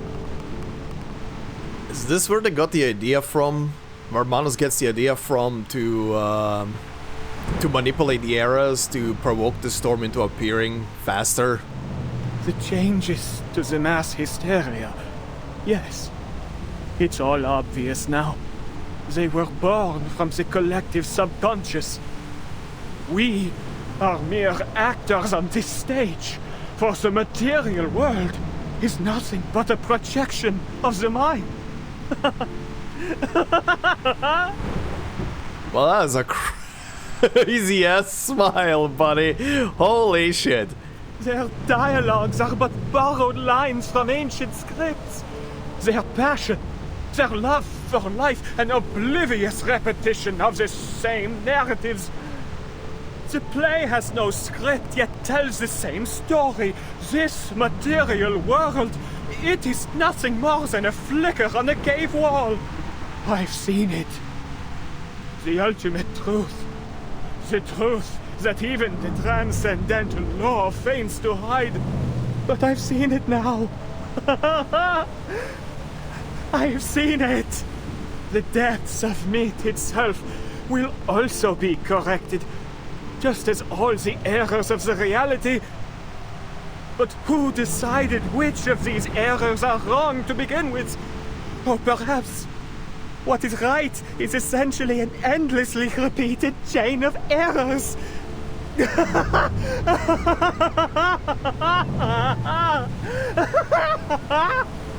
Well, he's going beautifully insane. And is saying some crazy shit right now, alright? Laurent Rousseau bends backwards, so sharply it seems as if he would snap in two. The reflected light of the sky city shimmering in a reflection of his manic joy. Beryl looks at him, pity flickering across her tired face. What's wrong with him? He's just nuts. He has seen the fruition of his life's work, and it has driven him mad. But mad or not, none of it will matter soon. This whimsical era, along with the Paris we know, will be washed away in the coming rain. Is this some kind of joke? Am I missing something? An era wiped out by a little rain? It doesn't make any sense. Celia? No! Celia! Oh boy. Everything is coming down. And up again and down again. Oh. Paris. La ville lumière. La ville de la romance. Une tapisserie de symboles. Elle n'hésite jamais à montrer toutes ses émotions. Les passions chaotiques de points de vue qui s'opposent. Les complots mis en scène dans ces ruelles anciennes et étroites. Parce qu'elle défend ton droit de choisir, de crier ou de te taire, de regarder en arrière ou vers l'avenir, de vivre sous une monarchie ou une république, et une myriade d'idéologies. Tu peux te jeter dans le maelstrom ou en créer un nouveau toi-même. Celia loves this city so deeply. She knows everything about Paris. From the catacombs to the top of every tower. Cilia deserves to live, not me. Why? Why does Cilia have to vanish? Nous nous tenons dans un vaste jardin où les sentiers s'entrecroisent à l'infini, accueillant des bifurcations sans fin, des choix sans fin. Hernani, Notre-Dame, les montgolfières qui flottent au-dessus du palais Saint-Pierre. Ces philosophies trouvent leur forme, circulant de lèvre en lèvre, de cœur en cœur, à travers tous ses habitants. Considérer le destin et la vie avec élégance et légèreté. Voilà le véritable esprit de Paris, là où les rêves et les imaginaires ne s'effacent jamais. Il t'accompagne à travers tous les temps et toutes les époques comme un festin qui voyage. Immortel, indestructible. Non. Oh.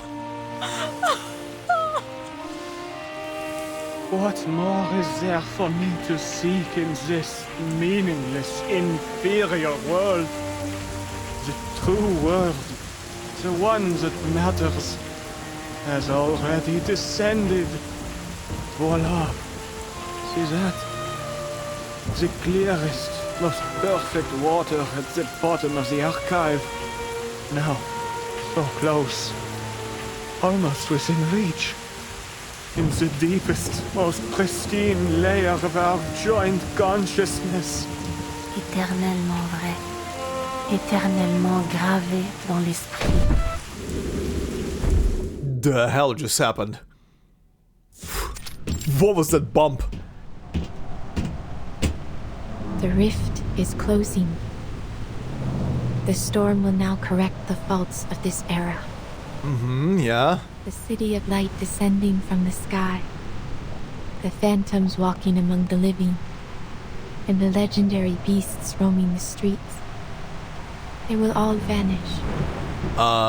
Before I continue this, I'm just gonna say it. If you guys saw slightly differently looking subtitles throughout some of the cutscenes that just played, that was me doing them in post. The first couple of cutscenes, I had a very tough time reading the white titles on the blaring, blinding white-orange background. So I'm gonna make it a bit more visible for everybody in post. Hopefully it's fine with everybody, but that was very hard to read. Just so you know why the subtitles look different. Anyway. The mad have fulfilled their wish. The play has come to an end. Everything once in chaos will be brought back to order. No! Oh, why question marks? Beryl! A hand clamps tight around Beryl's ankle. Ah, you have awakened. Oh, Felicienne? Though perhaps it would be better to remain asleep. It may spare you some pain. I am no coward, Beryl. She gasps, though no air, no wind can fill what's left of her fading chest. But you have to fix this. You have to do something. Tell me how to change this. Just a hint. I refuse to vanish like this. To disappear after finally clawing my way back. Beryl lifts her foot and steps forward without concern. Felicienne's fingers close desperately on empty air. Those worthless grovelers who can't even use arcane skills. They deserve to die, not me. This world belongs to us. Don't you dare turn your back on me, Beryl Buanish. I will report every moment of this to the Guiding One. Good luck when you vanish. The retreating footsteps pause. I saw what you did to Laurent Roseau. You drove him to his death. You've never been loyal to anyone. You're nothing but a soulless profiteer. You care for nothing. You never believed in any of the principles of Manus Vindicte. You never wanted to bring back the beautiful world we once had, did you? I mean, welcome to reality. She's kind of like a neutral party from my understanding and everything. She literally called herself an observer of fate, which means she's gonna literally just hang around the one thing that kind of seems interesting to her right now. The sound of familiar steps approaches again, stopping right in front of her. How amusing. You seek my help, yet accuse and threaten me in the same breath. Yeah, that's just her personality. Do you think you speak to me from a position of strength? What would you do if our positions were reversed, dear Felicienne? Damn, Beryl. Beryl looks down at Felicienne as if examining a rare creature writhing in a deadly trap. Holy shit, savage. There is nothing more to say. It has been a pleasure, madame. Holy shit. Before Beryl can move, Felicienne trembles out a faint, broken sentence. Yes?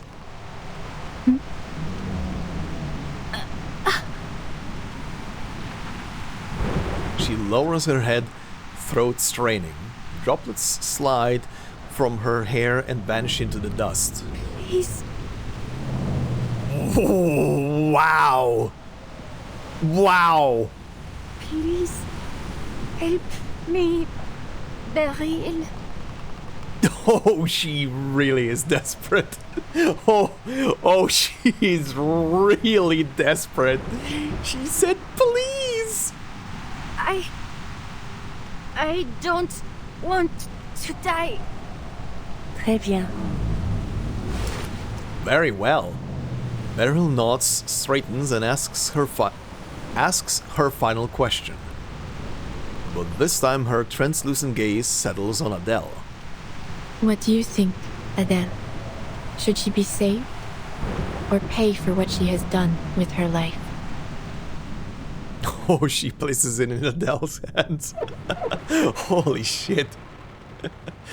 Oh, that was such a savage approach to Felicienne. Holy shit. Okay.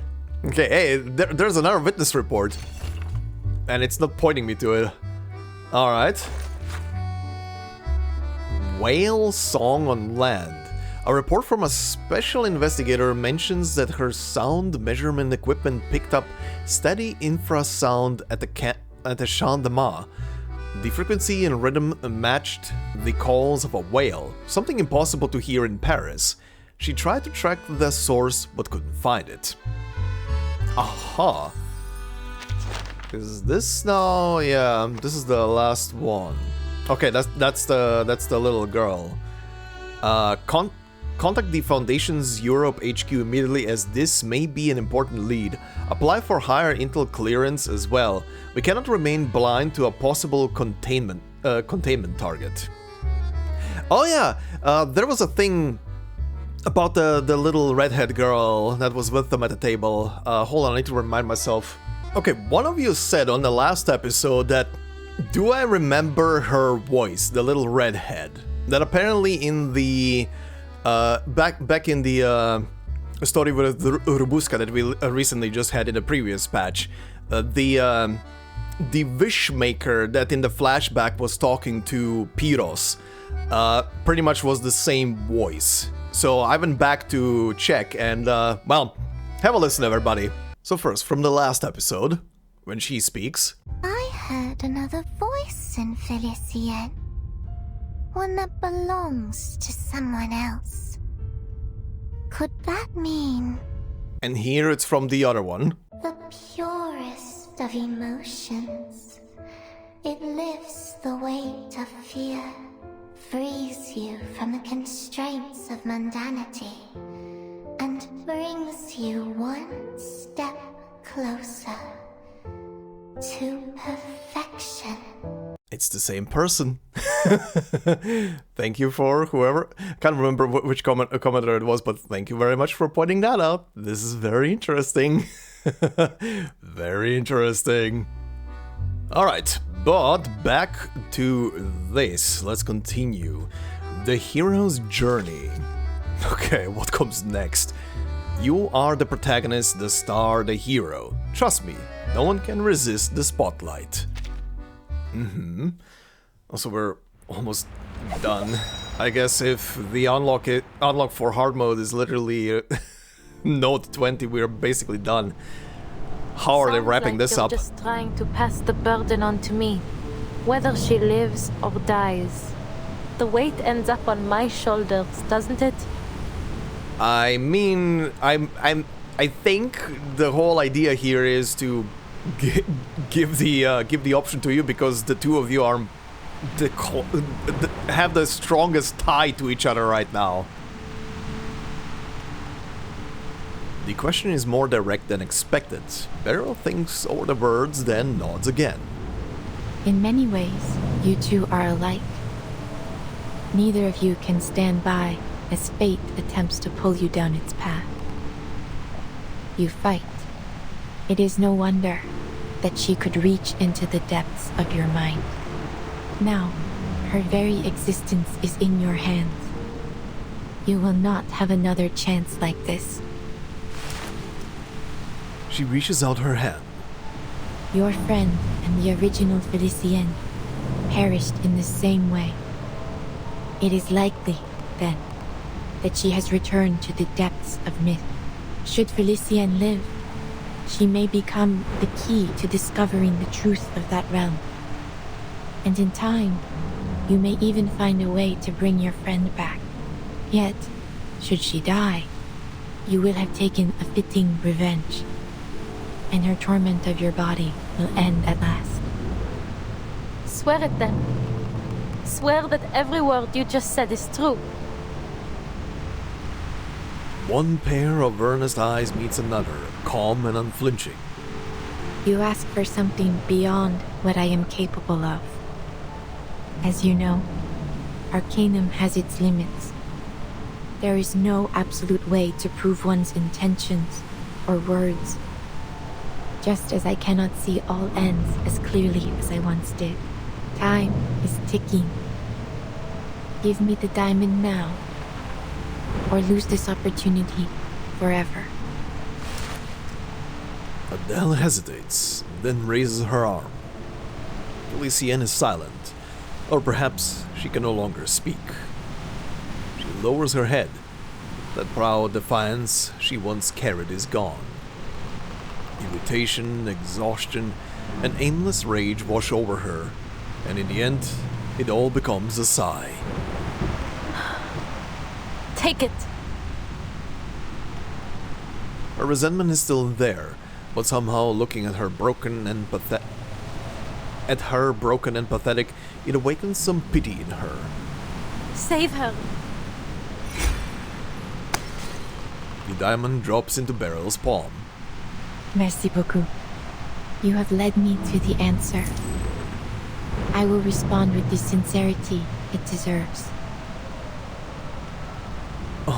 Okay, so Felicienne gets to live? As I have said before, Oh. your fates have converged. Felicienne, your journey through the spiritual realm has reached its end. But you still have a place in the crown of the material world. Now, the Numa that has reached the edge of one world must begin anew in the next.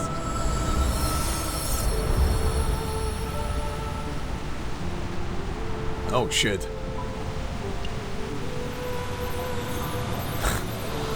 Actually losing tears. Oh?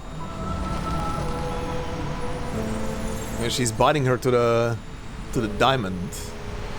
Or no, to her Take this, pendulum. Adele, an accolade for your adventure.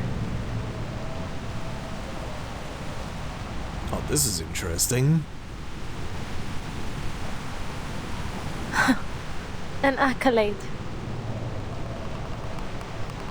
It it's back in her hand. Stained with blood, warm with tears, the last thing she still owns. Merci. But your eyes... Please do not worry yourself. It seems I have walked this shoreline too long. I have grown too accustomed to watching its flow. The more I think I see through fate, the more vulnerable I become to it. Still, I chose to watch one final time. Just this once. She smiles and points to the diamond clutched in Adele's hand. It makes for a fine imitation. Your flame separated the French blue from the smoky quartz it had inhabited. I simply gave it a new vessel, a clear quartz. It was the best that I could manage. I hope it will suffice, and I hope both you and Felicienne will be satisfied with it. Will she wake up soon? And when that happens, will I still see her image in my hallucinations like before? You will suffer no more hallucinations, and she will awaken again. In time. Oh shit. Yet you will be the sole master of your body. She is but a soul quietly bound to it, so long as neither of you strays too far from the other. Her soul should remain whole. Its edges cut into her fingers. She feels the veins in her fingertips tighten, pulling at her heart. Everything unfolds as foretold. Even the French blue fulfills its destined curse, entangling its bearer like a shadow.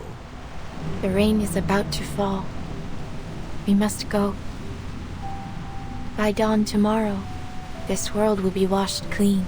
I must admit, I enjoyed this ending of yours. But whether you continue to the next chapter is up to you. But when the show ends, the audience must leave.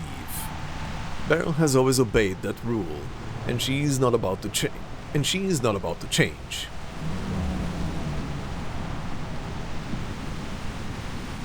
Well, this is wild.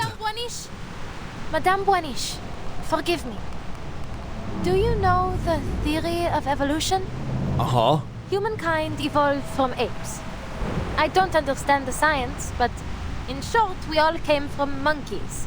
Yeah, evolution is a long process, took quite a long time.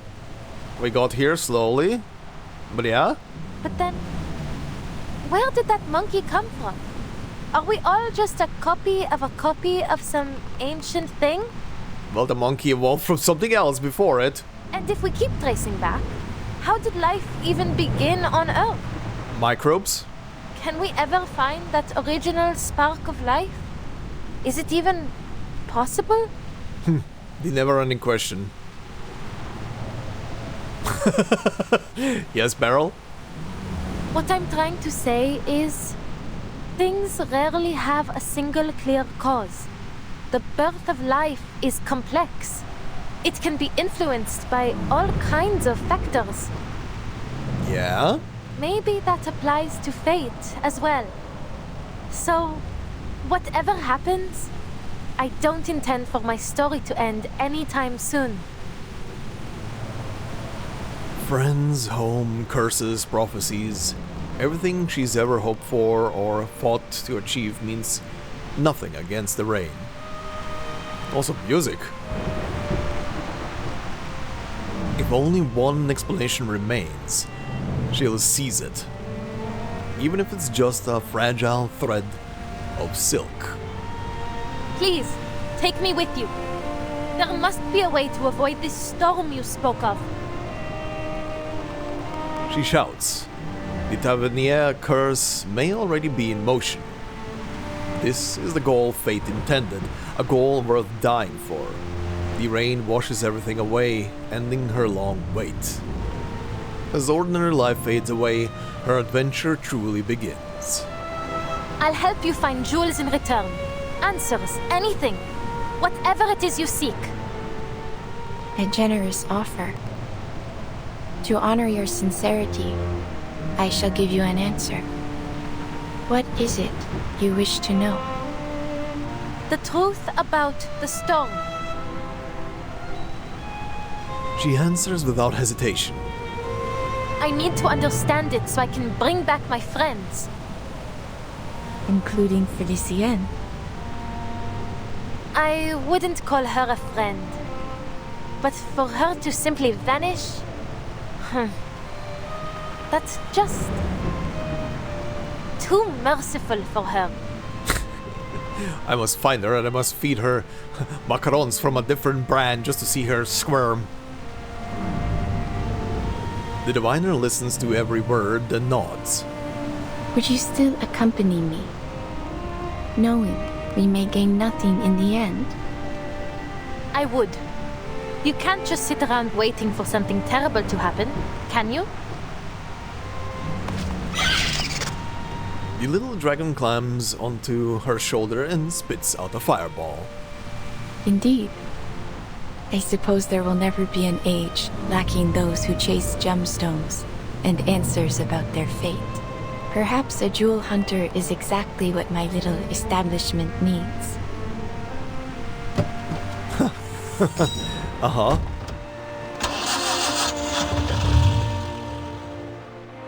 Which way do we go, Madame Boiniche? Forward. Through the crowd. Allow me to guide you. I'm just glad to be of service, Madame. I hope you have a pleasant journey. Beryl takes a final wistful look at the revelers. The city is just the place where she keeps herself, a jewelry box made to hold a precious crystal. Still, she decides to remember it. Just a little longer. That's enough. She leans back in the passenger seat and closes her eyes.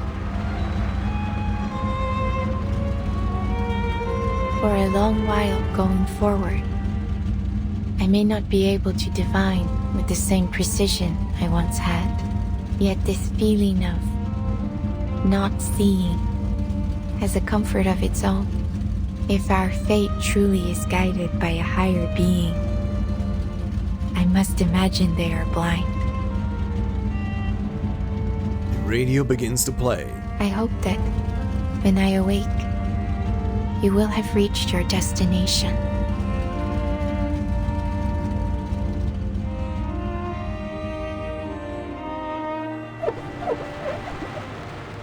Very poetic. Very poetic ending. Alright. So... oh, okay, we have two things. I wonder how this is gonna connect to the visual thing. I'm presuming they're driving to the foundation now or something. And that's how Adele ends with the vigil. We'll see. Alright. Final one, I'm guessing, maybe? On the book cover. In an old bookstore on Rue Saint-Honoré, a faded book draws your attention. Its contents are exactly what you want to understand. You brush your fingers once more across the gold stamped title. The Beasts of North Africa, the Lower Holding Lilies, Elements of Geometry, oh my god, Salon Etiquette, written by a court attendant. The Beasts of North Africa, the Lower Holding... is it lower or lover? Holding Lilies, Elements of Geometry. Good god. Now that I look at these are kind of very funny. Like, the geometry thing kind of brings to my mind, like, just... this could be logical thinking. The Beasts of North Africa is kind of like... just go with the flow. Be wild, essentially. The Lilies one kind of makes me think of go with the feeling. And this one, Salon Etiquette, kind of conform to the norm or something? Maybe? I don't know. I'm gonna go with the Lilies. I don't know what it's gonna do or what the result is gonna be. Yes, a book that lights two souls at once. Okay. Funny. Alright, Miss Buanish. This one is right above her head as well. It was then that I decided to help Broom one last time. There was risk in my choice. I could not see what the consequences would be. Still, I succeeded, and the rewards were most generous. Many suspected that I had planned it from the start. A common accusation made of diviners, of course. Haha, you must have seen it happen already. You chose to let the villain live. How's your vision? Okay, I think I'm gonna return to this just to hear the results, but let's go with how's your vision first. Thank you for your concern. I am doing well, though the future now comes to me through an ever-thickening haze. Yeah, I kind of figured she kind of lost part of her eyesight, I guess, or her future vision. Though, I should say, I find myself welcoming the lack of clarity. I am now able to watch my daughter grow, to observe her, and feel true surprise in every step she takes. Alright, true parenthood. If there is anything to take away from Broom's story, I would suggest this. Sometimes, good can come from being blind to fate's path. How exciting it must be to arrive in this world knowing nothing, and, after a long, beautiful journey, realize just how much there is still to discover. True. Okay, let's see about the other answer as well, because I'm curious what she's gonna say about Felicienne. You chose to let the villain live. Do you think I did not punish her enough? She lives, true, but sealed inside a false diamond. I doubt that was the life she had intended. Besides, Broom has the right to decide her fate. It was not my place to choose whether she lives or dies. If there is anything to take away from Broom's story, I would suggest this. Sometimes, good can come. How exciting. Okay, this is the same. Yeah. Okay, and it ends on the same thing. Alright. I do like the response of did I not punish her enough already? Yeah, she got her comeuppance. She definitely did, in a sense. She is gonna have a very interesting existence from now on, to say the least. Alright, and I'm gonna guess this is the final one. Yeah, this is this is her getting questioned by the vigil. In ordinary times, sharing secrets is how conspiracies form. Oh god, conspiracies.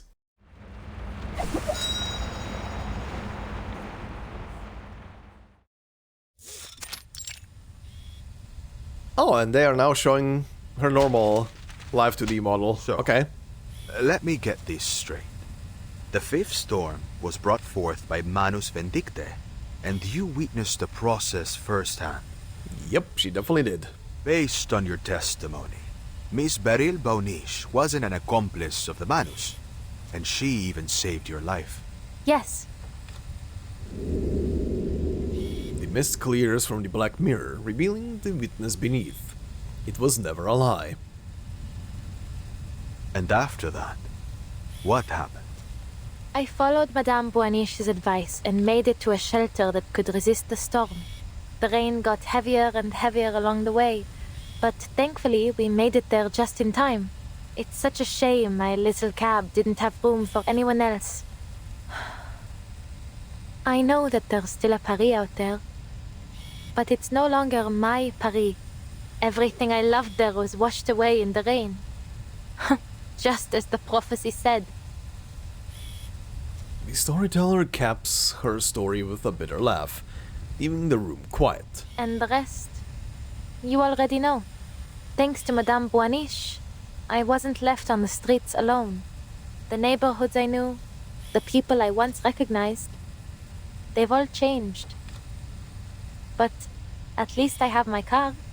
In any case, I still prefer driving the streets to staying in some cozy room. Madame Boaniche's work keeps her on the move, so I've been helping her since then. We even went to Delhi to sell her topazes. Oh, and I met her daughter there, Matilda. Oh, you did? She's nothing like her mother. Everything she feels is written plainly on her face. To be honest, I get along better with her.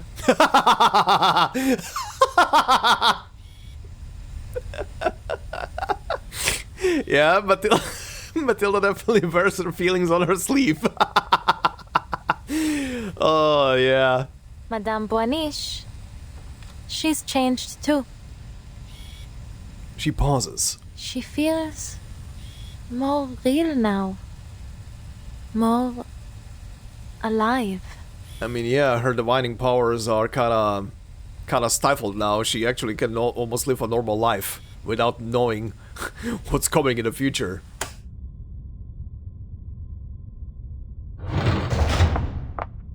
Their conversation continues for some time before ending, until, after the sound of departing footsteps, silence returns.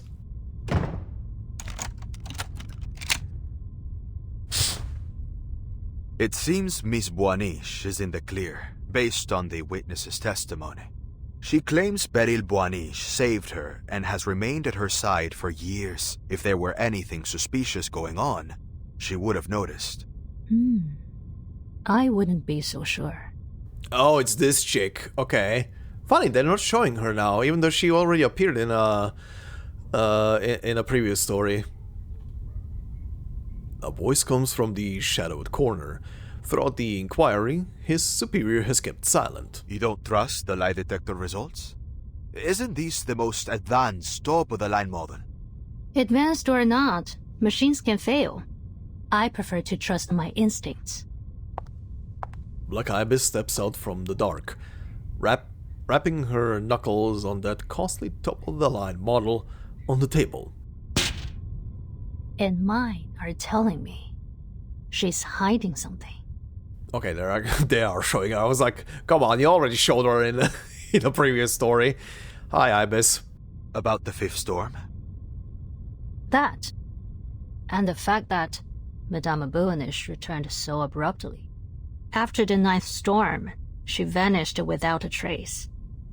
Who would have thought? Okay, yeah, so this is still part of the investigation into Beryl, huh? After the previous thing already happened as well, with 5 items missing, right? At least I'm presuming that. She would stroll back in out of nowhere, acting as if nothing happened, with some big revelation in hand. Oh, never mind. If I'm understanding this correctly, then this is now past the point of them searching for her. She came back. Okay. I guess I'm understanding that correctly.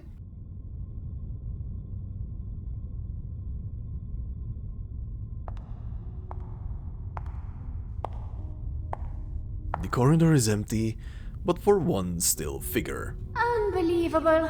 One sloppy mistake after another. Hey, she's awake. You'd have been less conspicuous if you'd just written liar all over your face. You should count yourself lucky I covered for you. You little shit. Broom hadn't planned to answer, but the voice is incessant. Are you expecting a thank you from me, Felicienne? Don't think I don't know. You just don't want your own secrets exposed. And didn't I tell you to stop talking to me like this while we're on Foundation grounds? Who knows who might be eavesdropping on us? And I told you that I can hear you perfectly well without you mouthing the words. Is that really so hard to understand? Oh, telepathy? And if I slip up subconsciously? I suppose you might have forgotten what it feels like to have a mouth. Oh, she's in her glove.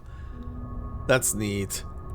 A cold snort crawls from her left hand up through her arm and rattles around her skull. Always so rude to me, while you offer nothing but praise and fawning to that woman. You ought to have listened to me, gone to meet the Guiding One and pledged your loyalty. But you didn't, because you are and always have been a stubborn fool. Fine, Side with the Foundation if you want. Call it ignorance, call it short-sightedness. Should I expect anything less from such rabble? But staking our lives on that woman? That is something far more than simply foolish. Do you really trust her so much? The complaining voice in her head receives a curt reply. I do. I believe in Madame Boaniche. She'll prove I made the right choice. Interesting. Whoa, that cut off. A knock on the door, a pause, the chief of staff's voice from within. Who is it? Madame Z! It's me, Vertin. I've come to check on the status of my field mission application. Is now not a good time?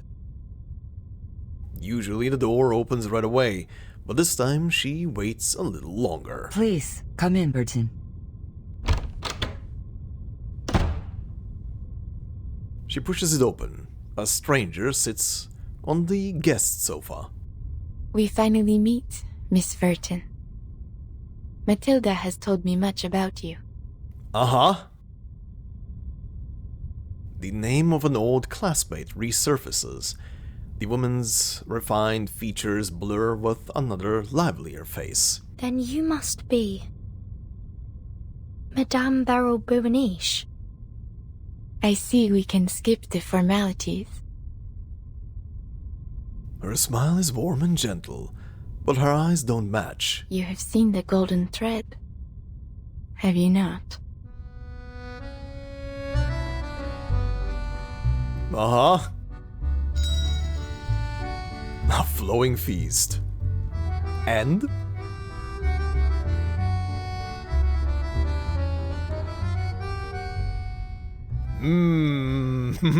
Okay. Okay, and this is how it ends. Yeah, Finn. Okay. Anything else that pops up here before I say something? Okay, there is more. Okay, there is more. Let's go through these first. Okay, what's in the... Which one is first? This one is first. The opposite of perjury. She shows no change in expression, her pulse steady, her statement flawless. Oh god, interrogation, huh? Vigil officer. Isn't every day an interrogation comes with so much ceremony? You've got the latest in lie detector technology and the big guys out to see the results. Now let's confirm your statement for the third time. I'll answer truthfully. Laurent Rousseau, a member of Manus Vindictae, deceived his students, including your friend Celia. Yes. You were forced to partake in Manus Vindictae's activities. They took control of you. Yes, they dispelled my consciousness from my own body. And Beryl helped you regain control of your body and led you out of the overflowing depths of myth. Yes, she saved me. And throughout the whole city, you never saw Beryl Boaniche acting alongside Manus Vindictae. No. And to this day, you haven't seen any evidence that Beryl Boaniche is in contact with Manus Vindictae in any capacity. None, I'm certain. Oh, what? What's going on? Oh, that was it. Okay, that ended kinda... weird? Huh? Was that it? I feel like something was trying to load in and it never loaded in. Someone tell me if there was more to that conversation. If there was, just leave it. If there's like a sentence or two more, just leave it in the comments. Because that felt like it kind of broke there for some reason. Anyway. Open the door of fate. Some prophecies take ages to come true, others only a moment, as in your vision. A prophecy comes true. She must have foreseen this moment before. The clean lines of the dark marble floor before her match the image in her mind. The visitor's shapes are just as they appeared in the orboculum? There we go. The woman with black-rimmed glasses and dark eyes is kinder, but firmer than expected. blue top hat, distant look, a familiar childhood friend. And then a duckling. Quack! She flaps her wings as she rushes up the steps. The sound of leather shoes stomping loudly. She doesn't apologize for bumping into anyone. First floor, second. The hallways of the Foundation seem endless today. No need to ask for directions. She runs, panting, sure of where she's going. Please leave the door, Vertin. I'm expecting more company, she says quietly. A glance passes between the one in the blue hat and the one with glasses, who gives a slight nod. Footsteps approach quickly, accompanied by the sound of labored breathing.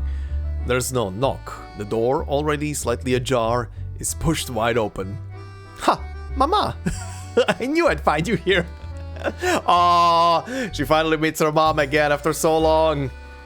Okay, so yeah, if I understood the last bit here, that was explained, so the whole disappearing act happened, of course. She did the thing, she stole those 5 items, disappeared for a while, and then came back, and is now back in the Foundation. So this right now, where she is back, is post that whole phase of her disappearing, right? This is at least what I'm feeling. Well, all right.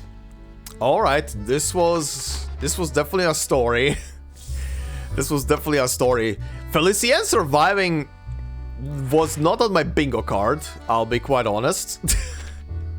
Definitely not on my bingo card for this story, but she's still around, and very interesting. Very interesting how that is gonna keep on playing out. It's gonna be hilarious. I now need to really see. I will be obviously pulling for Broom when she comes out.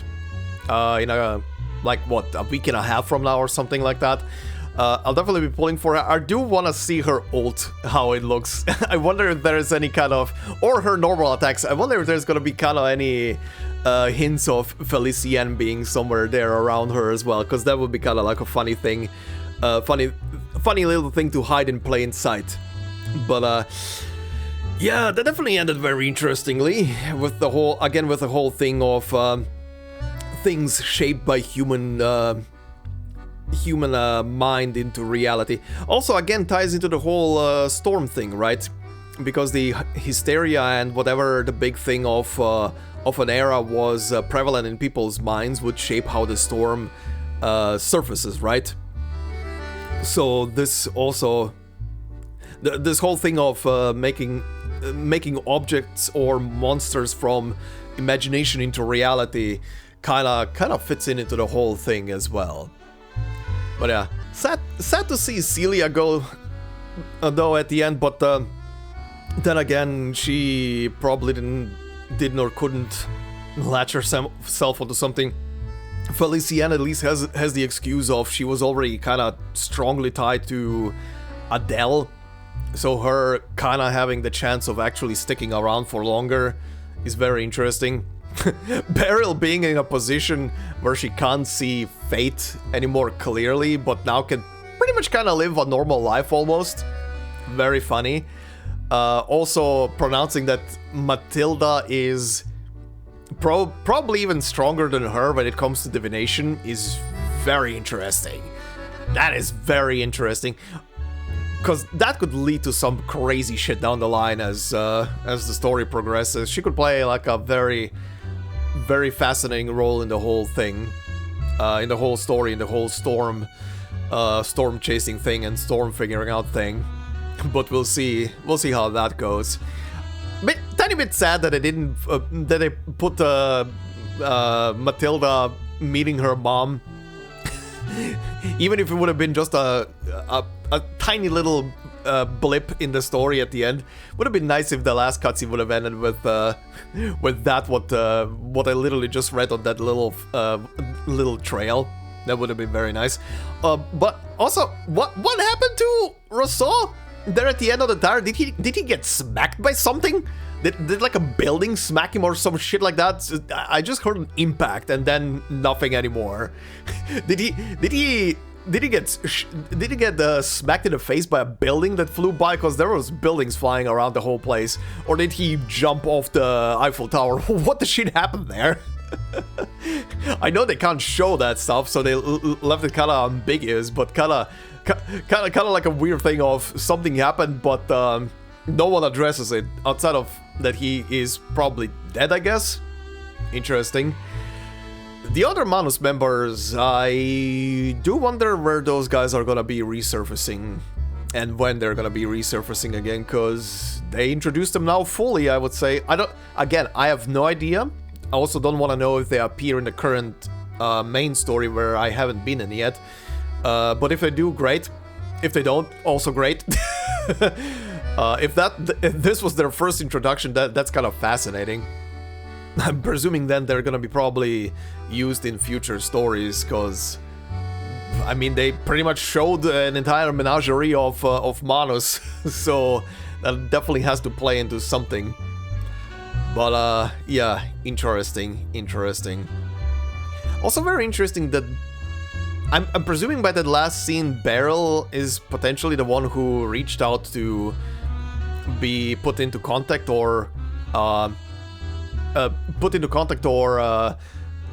put under Vertin's command and guidance, I guess, or to work alongside her for whatever's to come. Whatever she told them after she came back probably made them do this decision, which is very interesting. Again, another plot point that I do hope they're gonna at some point go into. But I mean, they're probably gonna go into, but very interesting. Very, very interesting. Alright, but I think this is where we're gonna leave off for now. I don't even know how long this episode is gonna be, but we'll see. I was kind of wanting to watch the trailer as well for this, but I'm gonna leave that for when we are done with all the character stories, just in case. Just in case. Also, considering that Matilda's anecdote is running out, in the next couple of hours after I'm done editing this episode and uploading it, I'll probably just record it. Just purely record the story. And in the next episode, when I said that I'm gonna be doing the story for Beryl, I'm probably just gonna splice them into each other. The two, the short recording from the anecdote together with Beryl's story. And we're gonna have it as a single episode. Pretty much just because I don't want to wait until this comes back around, and if it's really that short, I mean, pairing it up, like I said last time, pairing it up with her mother is kind of appropriate. But anyway, like I said, this is where we're gonna wrap up. So this was a fun story. This was a very fun story. I'm looking forward to seeing what you guys are gonna say about the ending and speculations and stuff like that, because there's definitely a lot. There's definitely quite a lot to unpack in this story. But yeah, anyway, I'll see what you guys say, and next time we're gonna continue with the character story for Beryl. But for now, thank you guys very much for watching and listening. Hope you enjoyed this episode. This was very, very fascinating. But yeah, if you did, please consider leaving a like. It would help out a lot. If you're new to the channel, consider subscribing. And if you want to support me more directly, memberships are open on the channel. And as I always say, no video will be behind a membership. It's purely there for support. So thank you very much to all the members already doing so. Much, much appreciated. And I hope you all have a fantastic day wherever you are. And I will see you in the next one. Until then, bye-bye.